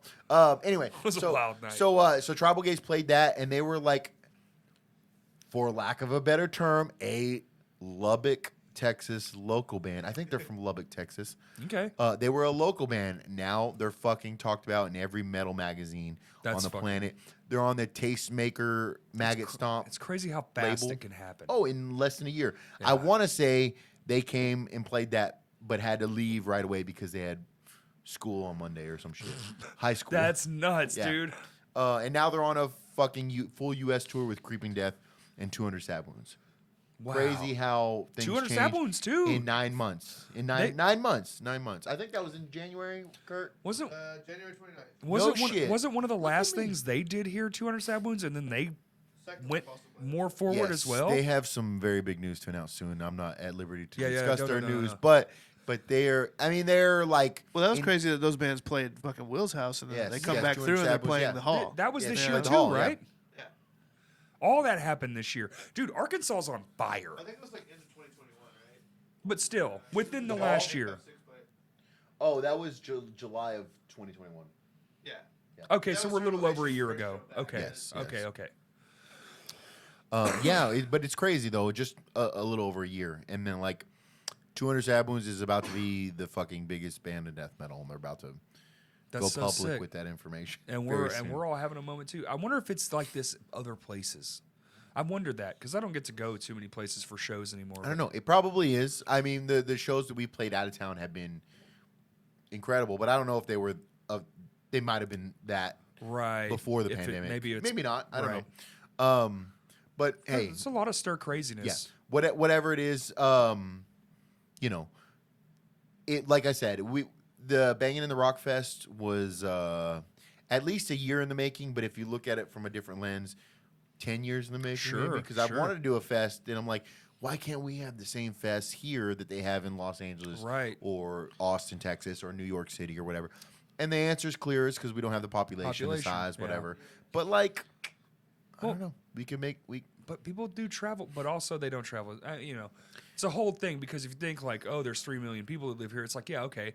Well, now how many of those people are localized? Little Rock enough is very easy to get to get here. It is, but Very easy to get here. then you shrink that number down to how many people listen to this kind of music.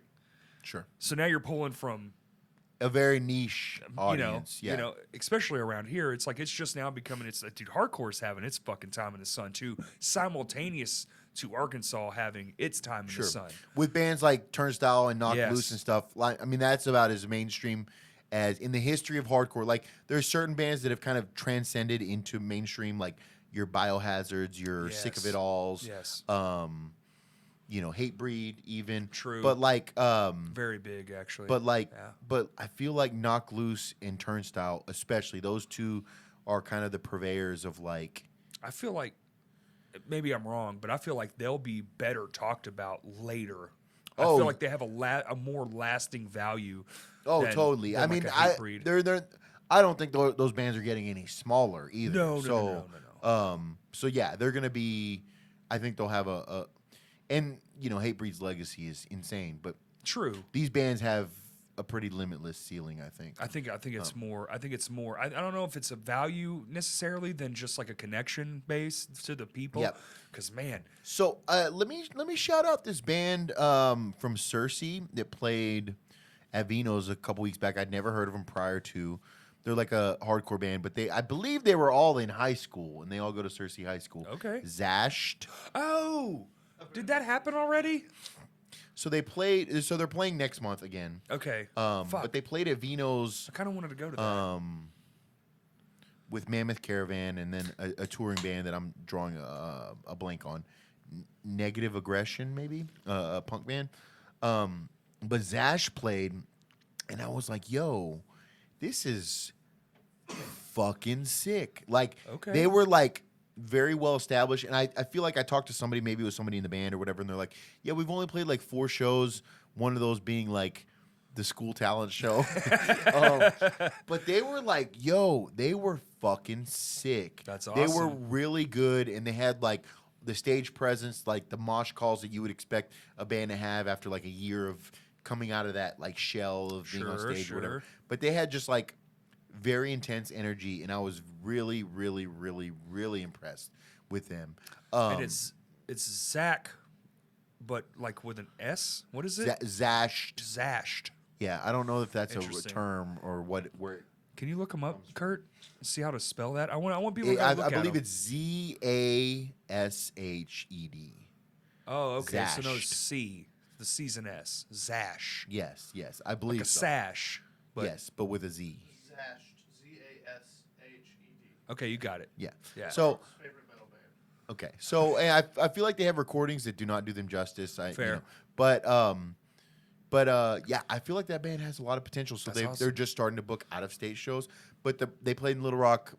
You know, whenever you hear this is whenever. But Next Tuesday. They're playing Vino's on the 12th. Yes, they're October the 12th. Yeah. Yes. Okay. There you go. Be there. But they played a few weeks back, and I was just really, really, really impressed by them. That's awesome. See, and that's another thing. Hey, that's another thing. Dude, that fucking Silent Planet show, half the faces in that crowd, not only much younger than mine, New but and young. New. Yeah. New and young.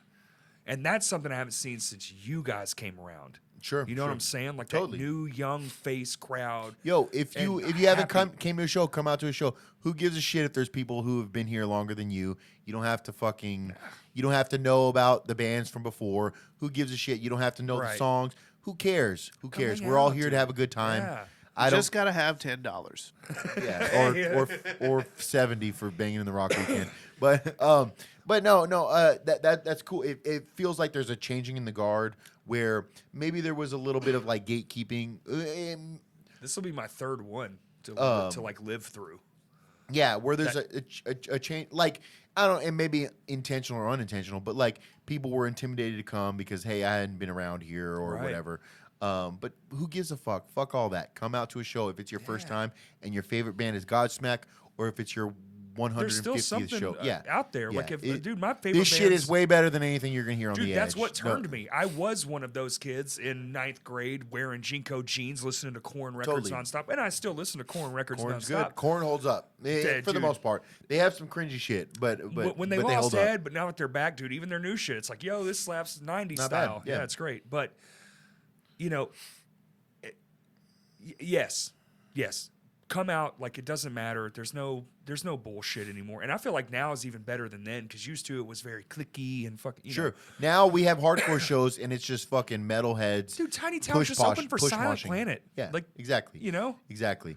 Nobody's beating anybody up like maybe you heard rumors of fucking a decade or two ago. Sure. It's we're all here to have a good time. It's all let's just fucking, chill. Let's fucking go. Eat some good ass food. Let's eat some food. Let's fucking watch some bands. Let's fucking mosh hard. Let's fucking just bang your head, have a good time. Let's go. It's the energy, the transfer. Let's bang into the rock. Yes. Boo. No, I'm just kidding. I lived through that. Did you know that? I went to Cloverdale Elementary, Geyer Springs, like when all that was happening. We moved right into the middle of it. Wow. Crazy. I remember it vividly. It was wild. Even as a child, it was wild. It was before I moved here, I think. Yeah. But yeah. But, school was just like Stan, a lockdown. How do you feel about the movie Holes? Oh, my God. I'm not mad at it. What is this? Is this a bit? Or what's going on? It's his thing. He's watched the movie Holes. Watched the movie Holes. Did I? It's been a long time since I've seen it. I feel like the book is far superior to the movie. That's what my wife said, too. She was like, this scene is much better than the movie scene in the book. Yeah, yes. So I've only seen it once, and I feel like I was kind of spoiled because I read the book first. Isn't that every book person ever? Yes. I've never heard anyone say the opposite. Wow, this movie's so much better than the book. That's how the Hunger Games was for me, because I like binged that whole shit in high school, like reading it, and then watched the movies, and I was like, this is bullshit. You know why that is? It's not your interpretation. When you read the book, it's through your lens. A lot of visual. When the person who made the movie, who got lucky enough to do it, it's their interpretion. So that just shows you how different we all truly are. Well, them at a multi-million-dollar studio that's like, this is what we need it to look like. Well, that's, and there is some of that, but sometimes there's not. Yeah. And then sometimes there's something that just comes out of left field that blows your fucking mind. You're like, whoa, and everyone's like, this is just as good. Rare. But sure. Not yet. It's not often somebody says, "Oh, this is actually as good as the book." Very rare. Yeah. What was like probably Peter Jackson's Lord of the Rings, or was that Peter Jackson? That's Peter Jackson, right? No. I don't fucking know. Stanley Yelnats? Yelnats? It's the same forward as it is backwards. I did see the movie. It's heard. You watched it last night. I did. Did you? I did. Was it good for the first time? It's fine. It's very. You watched it last night for the first time? I did. No shit. I was 19 when it came out. And this is what I was trying to explain to him. When I was 19, Holes from Disney was catered to ain't like my shit. 10-year-old It's kids. for 10, 12-year-olds. And they were like 6 and 7. They just fucking said it in here earlier. I'm not watching a 7-year-old's movie Yeah, at 19. I read it in 4th grade, so if that gives There you you go. And the marketing, y'all won't remember, but it was shit. It was just people in holes. They didn't allude to any of the other shit in the trailers. I like how evasive that is in comparison to like marketing now for movies. Yeah, It's like it's we're just gonna everything. give you the whole Yeah, movie, yeah. but like just the good parts in the trailer, and like hope you Yeah. go Yeah. see still So, like, see it. there's a whole bunch of things, and here I'll give it the rundown. The story. I'll go good then bad. The story is actually pretty good. It's a remake. If they done right, the story could actually be really well. Sure. It's a great story. It's fantastic. The thing, and it's a love couple, and they have this thing, and the man, and all this stuff. I don't want to give it away. No spoilers. 30 years later, It's been out for like 30 years. I think we But- can spoil it. I will say the execution of it. It's got a lot of jumps, unexplainable. Just here's the next thing. We're fucking moving on. Definitely, you can tell in the editing room they went too much. Take it out.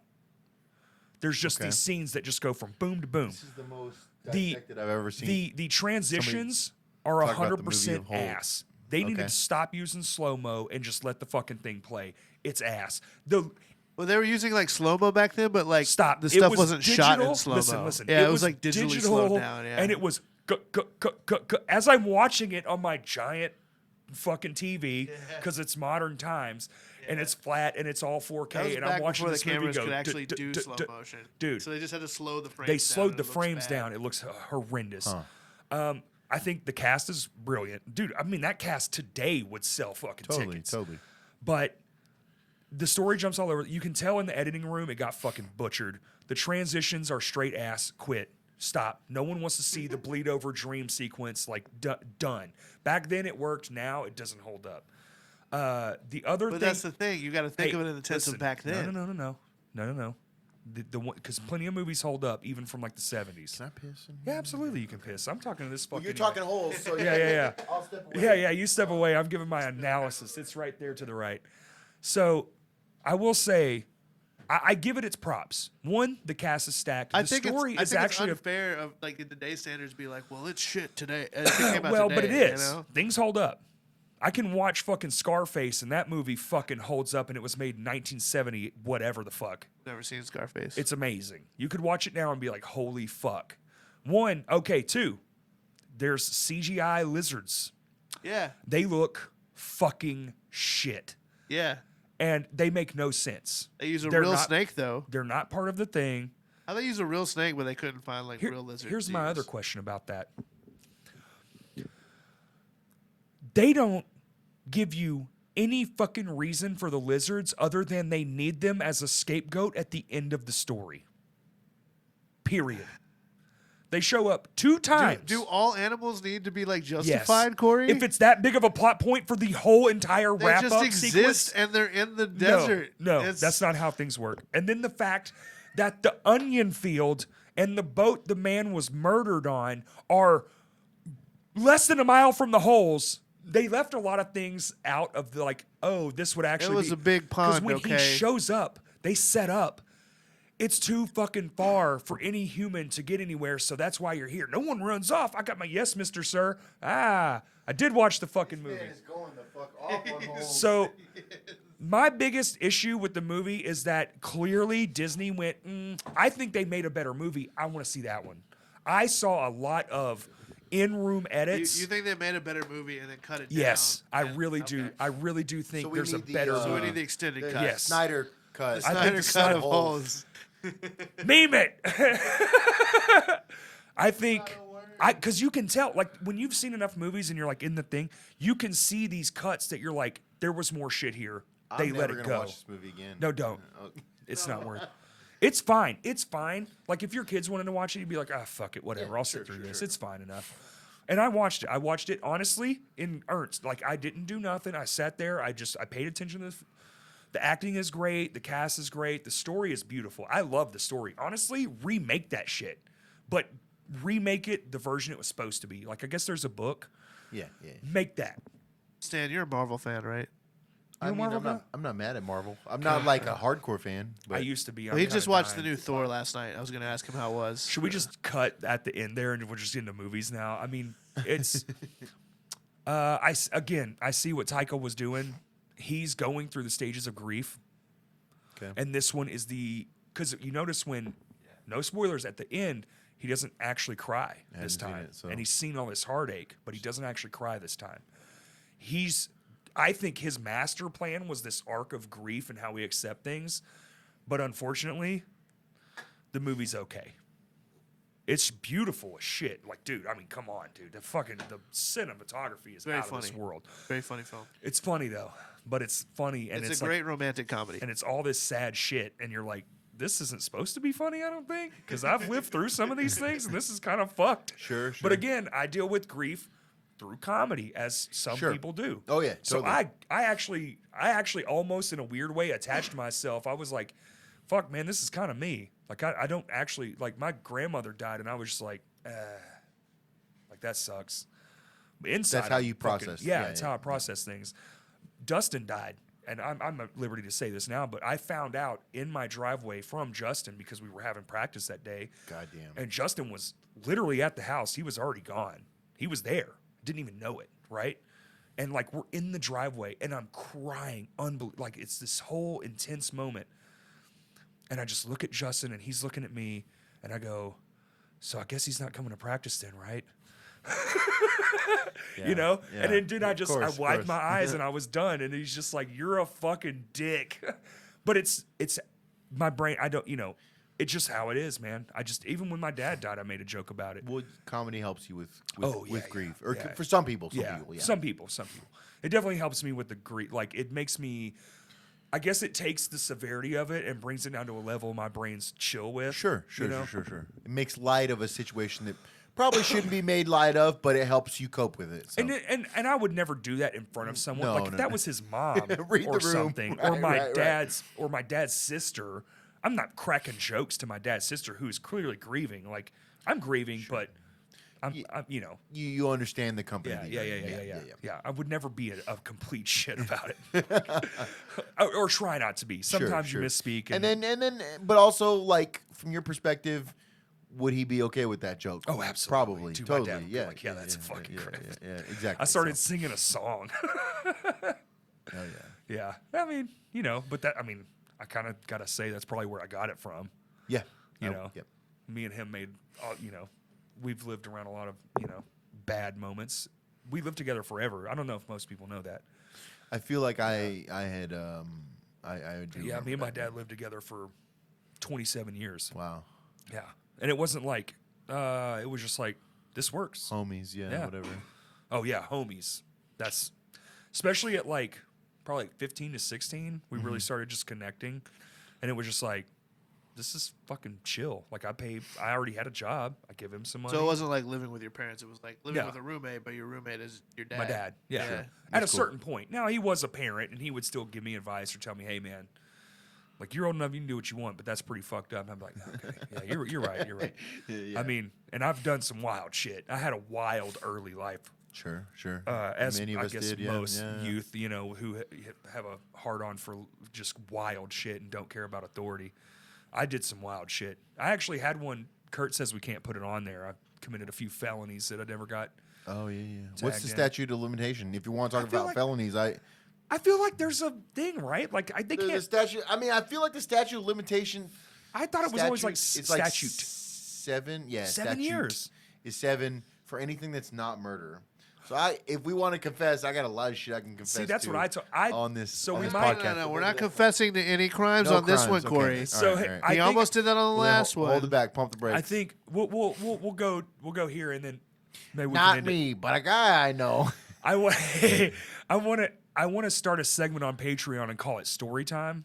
Oh, I love that. And I want to just start making lists of all because I lived more life from 20 to 30 than I have from 30 to 40. Like, unbelievable. Sure, yeah. Totally. As most people probably do.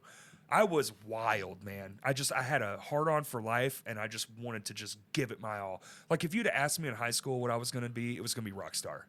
Like, I was going to be a fucking rock star, and you couldn't stop me. And that's just how my brain just like, just go, man, do stuff, have fun, fucking, you're going to be dead soon anyway, Who cares? Yeah, 27 Club, yeah. I honestly, genuinely thought I'd never see 30. And now I'm about to I'm looking at 40 going, ooh. I'm that fucking guy. It's a blessing. It is a blessing because now I'm trying to like help and do better, and it's a cool life. I don't mind being here anymore, and not that I minded when I was young. I just didn't care if I was or wasn't. Sure. So I was like, I'm gonna go out. I'm going out on top. Live it up. Yeah. Totally. What's that like? I guess there's a word for that, but I don't really know what it is. I wasn't necessarily like not suicidal, but like I didn't care either way. Like it didn't matter to me. There's a word for that. What is that? Serendipitous. Is it serendipitous? Is it I wasn't listening to what you said. Shit up. You said. Yeah, I'm not sure if maybe we'll Google it later. We'll Google it. We'll put it in.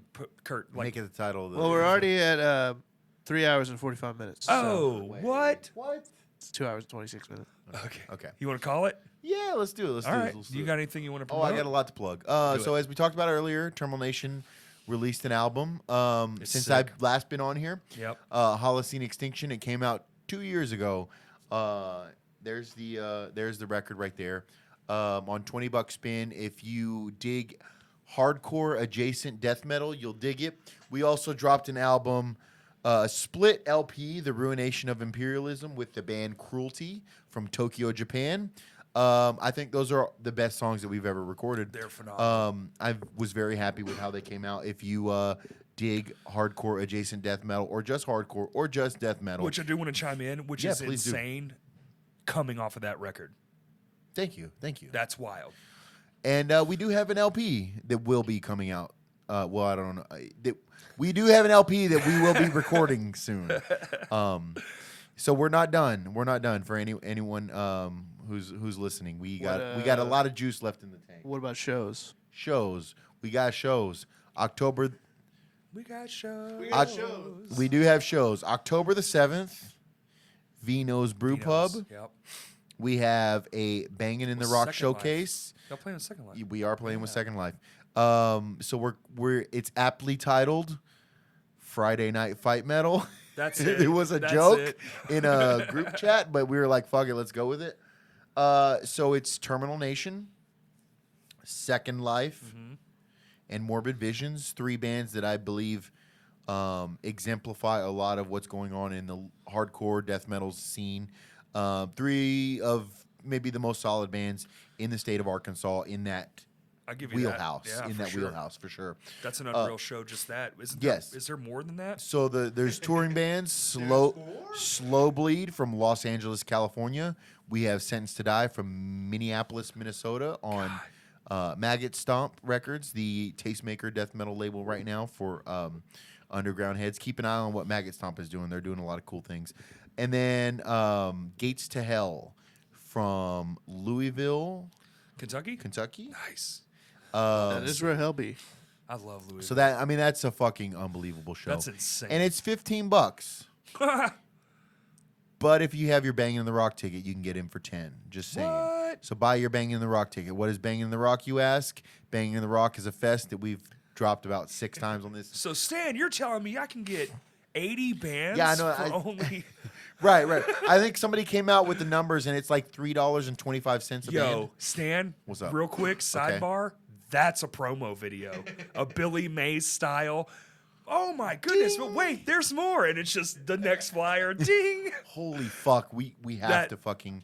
Please, let's do this. We'll do it. Let's do it. We can't... That's fucking brilliant, We dude. need like somebody opening up the cabinets and then everything all the falls out. things, You just a have bunch of problems band every names. day in your life. What can solve that? Live music. Just someone punching someone repeatedly in the face. Holy shit.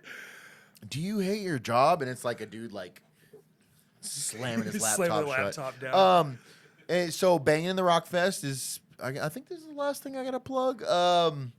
It is at the Rev Room in Little Rock, Arkansas, December 9th and 10th. We have Zabalba. Don't you have another show in between those two? Fuck. I don't think so. No. Does he? I booked some shows, but... I thought Terminal Nation had 2 shows and then Bangin' in the Rock. So we do have a show that's not in Little Rock. Maybe that's what I'm thinking of. In Tulsa, we're playing Act Like You Know Fest. Oh, that's With tight. End It, I Am, Move. Gates to Hell is also playing. Sense to Die is also playing. Pretty insane. I believe it's sold out.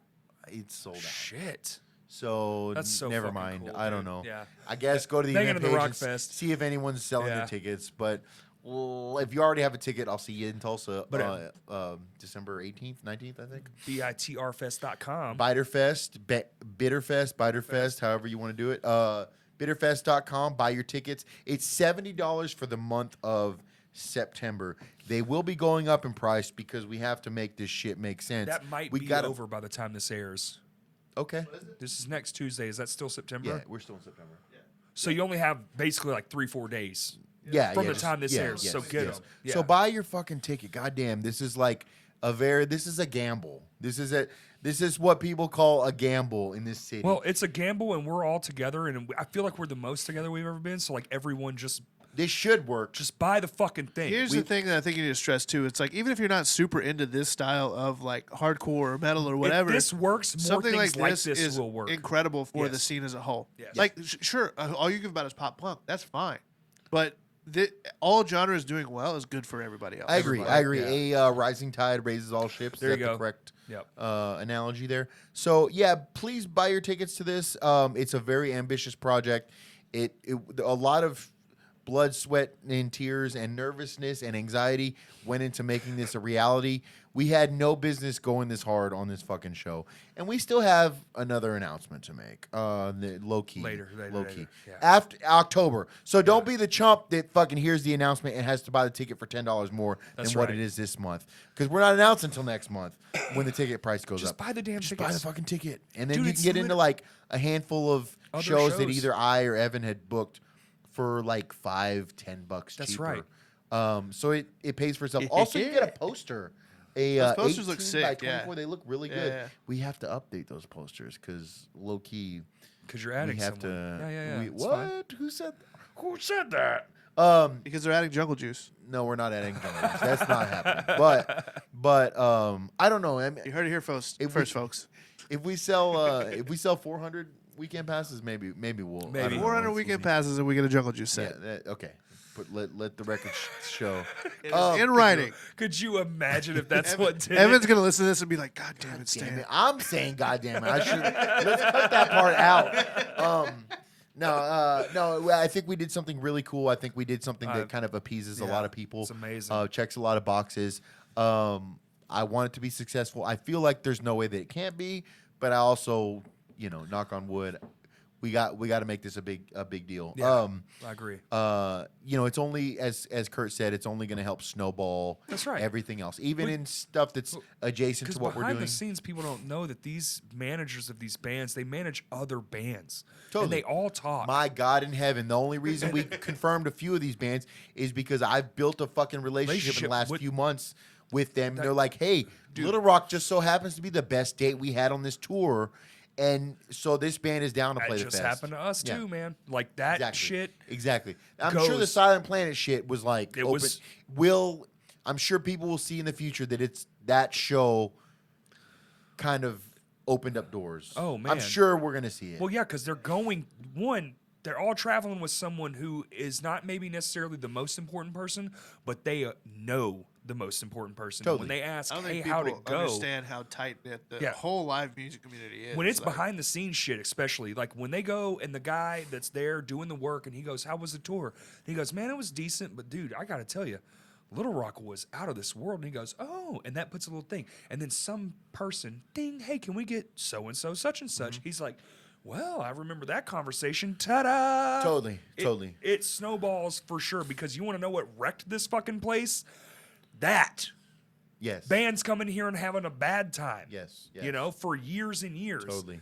and that was back when the internet didn't exist. Exactly. So just think of how they're connected how now. easy Yeah. it should be for us to rewrite that. Yep. Very recently, I booked a very large metal show, and one of the bands on that metal show, one of the larger bands on that metal show, said this was the best show they've ever played that wasn't in their hometown. There you go. And I was like, holy fuck.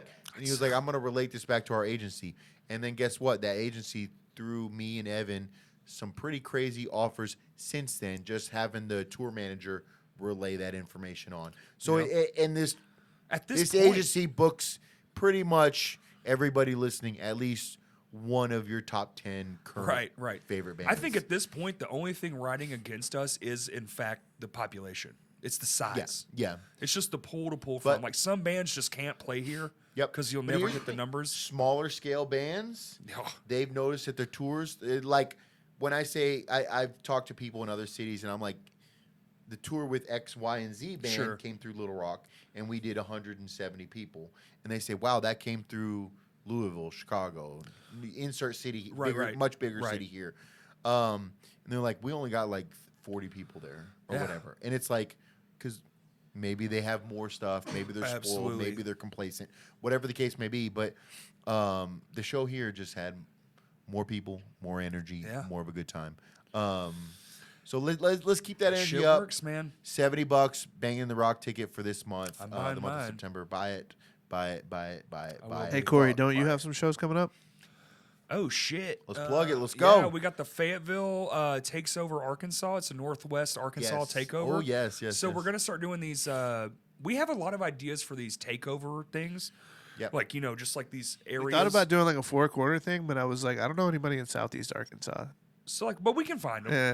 Yeah. They're there. We just don't know about them yet. And the idea is to highlight I feel like them. I know the Jonesboro area, that you're Northeast Arkansas, you're Northwest Arkansas. Well, it's like Sure. Southeast Arkansas. That's where me and Tommy came from. So you would think we would know if there was anything there, and there Sure. just And isn't maybe as there's far as I not, know. or maybe you have your Zashed. Band. Exactly. That's what I'm They saying. just played their first show in Little Rock, and I was like, "Holy fuck! How is this band not playing every big show?" So we have these ideas to do these takeovers where you come here, and then we'll take 5 of our prominents who are coming up and want Mash to do it. something Yeah. and go up there. Nice. And now we're taking nice. over your venue. So we're like, you come down here first. That happened a lot in the early 2000s. I Yes, think. Yeah, and I think it was very 501, valuable. Yeah. 479. Because if you're coming and you're seeing a band, and like, yeah, there might be 3 hours away, but they're coming down. Now you're making friendships, and you're all in the same state, so you have like this commonality to it. And then- That's what I was pushing, because all 4 of the bands we have on this show, Well, we it's got just Held added 2 Tight. more, but all 4 of those bands are from the same area, but they don't know each other right? at all. Is it Held Tight and And they're all different genres. So Held Tight, Obliviate, Theody, and then City Gray. Okay. Cool. And they're So all I know completely Hell different. Tight and Yeah. Obliviate, and So I've that's seen true. them both before, and they're fucking. I've heard phenomenal. incredible things about Obliviate. Yeah. Phenomenal. Yeah. So I saw they had a show in Fayetteville. I'm gonna kind of yeah. intercept here. No, do it. But Will, Eyes Up Will, Yep. and he was like, "Hey, I'm going to this Fayetteville show. You want to ride with me?" Yeah, I'll tag along. Cool. So Heaven came along, and Sergey came along. Oh, this was recently. Yeah, just Okay, a couple yeah, months yeah. ago. And we went to Fayetteville, and I was like, we were talking. We were like, yeah, these bands are cool. If nobody's moshing, we need to mosh to make sure they have a good reaction, whatever. Right. Being so fucking dumb and naive. So they had a free show at this VFW in Fayetteville. It was fucking bananas. That's it was awesome. 300 people there. What? At a free show at a VFW. So listen, That's sick as when I get there, fuck. I'm like, yo, let me get a fucking. I go to the bar. I'm like, let me get 2 vodka Red Bulls, 2 Modelo's. Dude, cool, Fayetteville I got just you. hit 98,000 population. Wow, Yeah, I believe it. They're the second largest city in s- Arkansas. So it's like they're like, okay, yeah, your total's $9 for fucking 2 vodka Red Bulls and 2 Modelo's. Okay, cool. Well, I go back and get more drinks, whatever. So I go up to the bar after like the second band, and I'm like, let me get 2 Modelo's. We're out of Modelo's. Okay, let me get 2 Miller Lights. We're out of Miller Lights. Let me Damn. get 2 fucking Bud Lights. We're out of Bud Lights. What do you have? Do you have Coronas? She looks in the fridge. We got 3 Coronas left. Let me take All 3 of those. Yeah, let me get those. And they're like, we didn't expect this to be this big of a crowd tonight, dude. but it was so I think somebody in Northwest Arkansas was like, let's do something cool for the scene here. I'll just rent out this space, All right. and we'll just make it a free show. That's sick, dude. And They're people doing another turned one in out- December. Dude, Yeah. I think Are they? I think if all bands are in agreement, a free show goes a long way for Totally. exposure, man. Yes. Or a cheap show. If you just want to cover the venues in $3. $3. Or something. Yeah, $2. We used to do it all the time back in the day. Were you a part of that movement? Oh, Where I you would remember do, the like, Handshake 3 Murders, $2 Yeah. shows or whatever. You would do these, the venue cut. So basically, you take what a show would normally be, which back then was like $5-7, and then you would take the dividends. So if the venue gets 30%, that means they're actually making X amount per ticket. Sure. So that's how much the ticket is. Yeah. That's okay. how we would That's always fair. adjust So if our it's- costs. Let's say if it's $10, then the show actually just costs $3. Right. It's a $3 fucking show. And the venue takes the whole door. And the venue takes the whole door. No band's getting a cut. And this is simply for, one, a great fucking time. But Yes. two, it's exposure. Yes. People can walk in for $3. Yeah. You can't go to the fucking gas station and buy a candy bar now for Can't buy an $3. energy drink for $3. No. Yeah, of course. That's cool. That's cool. But so they did this in Fayetteville, and it was fucking insane. And I feel like somebody in Obliviate, maybe wrong, plays on a rugby team, and the entire rugby team came out. And it was just me and Will were like, yeah, if nobody's moshing, we'll just feel it out. Yeah, that would have been a good conversation to have in 2018. People just got energy now. I mean, and it's not just Little Rock; it's other places It's everywhere, too. yeah. But it was just constant fucking moshing and circle pits the entire night. We were like, they don't even need us to mosh. Like everyone was just going off for every fucking band. It was so cool. It was 4 bands. It was Held Tight. It was Obliviate. It was Condemn, and it was Morbid Visions. Yeah, y'all better remember these words because sometimes this shit goes away and you're gonna relish these moments. Yeah. Live in 'em. Savor it. What was the other Or show? let's just keep it going. No, don't savor because let's just. Oh, it can not keep let it go going. away. It can keep going. The thing is now we have people who are guiding it. Yes. Back then we did not. So with Banging in the Rock Fest, we're doing it this year. Oh. It's crazy, but we might have next year. Don't let anything might- slip that you're not allowed. No, I'm not going to let any specifics slip. But next year has the large possibility to be significantly bigger. Right. But it can only be bigger if this people year is show up. successful. That's right. If this year is Well, that's the whole point. successful. And so this could be a regular thing like your LDB, your Sound and Furies, your FYA Sure. Fest. Here in this part of the Here country. in Little Rock, Arkansas, where people are flying from countries. Yes. And to we're come going to to do it. hotel deals. If you live in Arkansas and you're like outside of Little Rock and you want to stay at the Marriott, which is 1 block away, we may have some hotel deals or Dude, something that's so for crazy. you. So let's make this happen. Anyway, Oh, and then the I cover show. digress. We have The cover we show. Have Yes, we have the yes, Northeast yes. takeover. So the Northwest show we takeover. were just talking about is October 15th. Okay. And then the next night is the- Morbid Visions at Vino's as well. So that's kind of a packed weekend there. And then we also have the cover show, which is November. November 18th. Okay. It's going to be the 19th, but we got pushed to the 18th instead. So Friday, Saturday. yeah, Friday night. It's a Friday night. That's good. But it's It's fucking killer bananas, fucking right? it's killer fucking sets. All the bands are stoked. Everyone's in, which is cool because like that's what you want. If the bands are stoked, it's gonna go good. You know? Oh yeah. Just like With I a was. cover set, it requires quite a bit of commitment. Remember when for I came sure. over to your house the other day and I was telling you, I was like, I know your fest is gonna do well because I have this like bar, and it's like that when the promotion keeps going organically.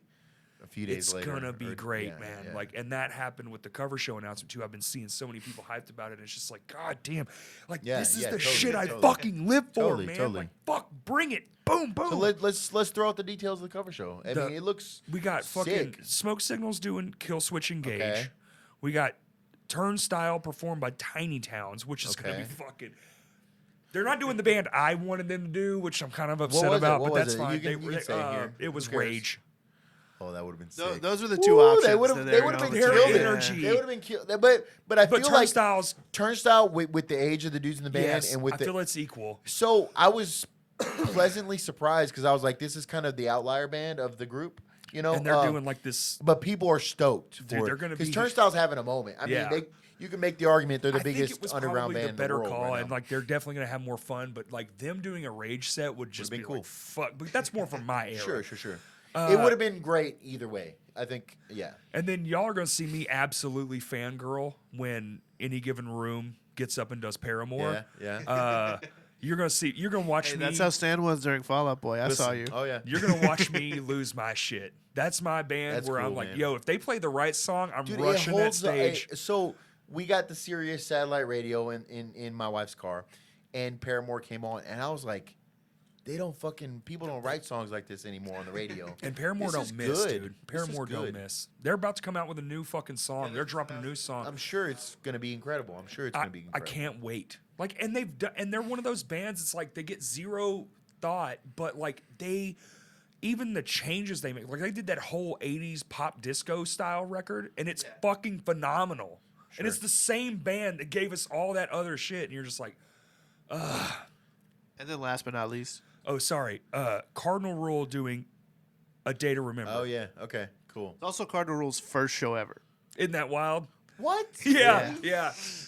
Yeah. Well, they were supposed to have a first show, but like, I guess it was like conflicting interests and other things so like the show fell through. But their first show is technically They were going to do a cover first show? show at Will's house, but it ended up being the same night that the Silent Planet stuff got that's booked. what it was. So that kind of fizzled out, and everybody just Okay. focused on It was a booking conflict, But- which is, Damn. sucks. Yeah, and I so- hate booking And conflicts. they didn't want to have to like work on their own set and also work on a cover set. They didn't want Right. to do one or the other, and they really want to do the cover show.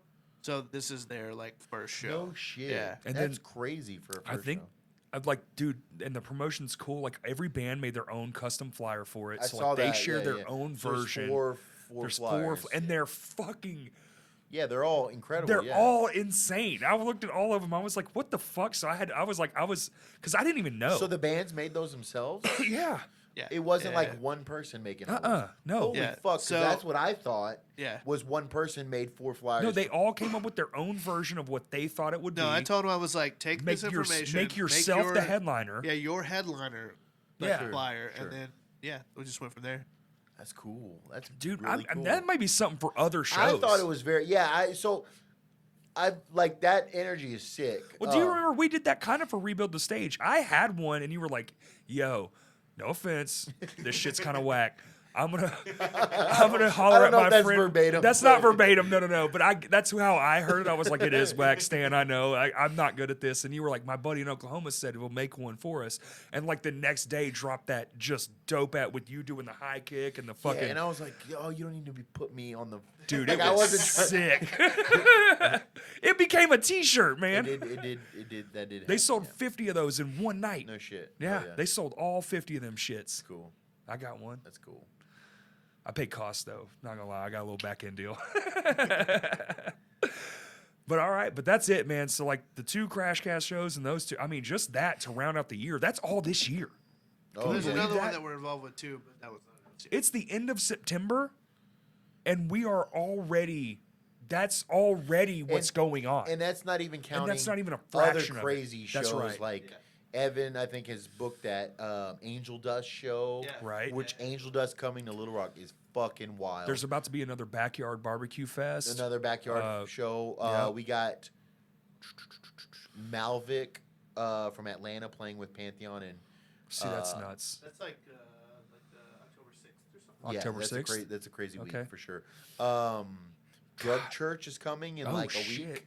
Cool. That sold out Whitewater last time they came. This will probably be aired after and that. they wanted to. Their agency was like, "Let's push for a bigger venue. They can do a bigger venue." And fucking Matt from Whitewater, shout out to that dude, was like, "No, No. we're doing it here." Yeah. And And so it's gonna so be come out to ludicrous. that. It's Yeah, gonna be yeah. fucking bananas. Last time was insane.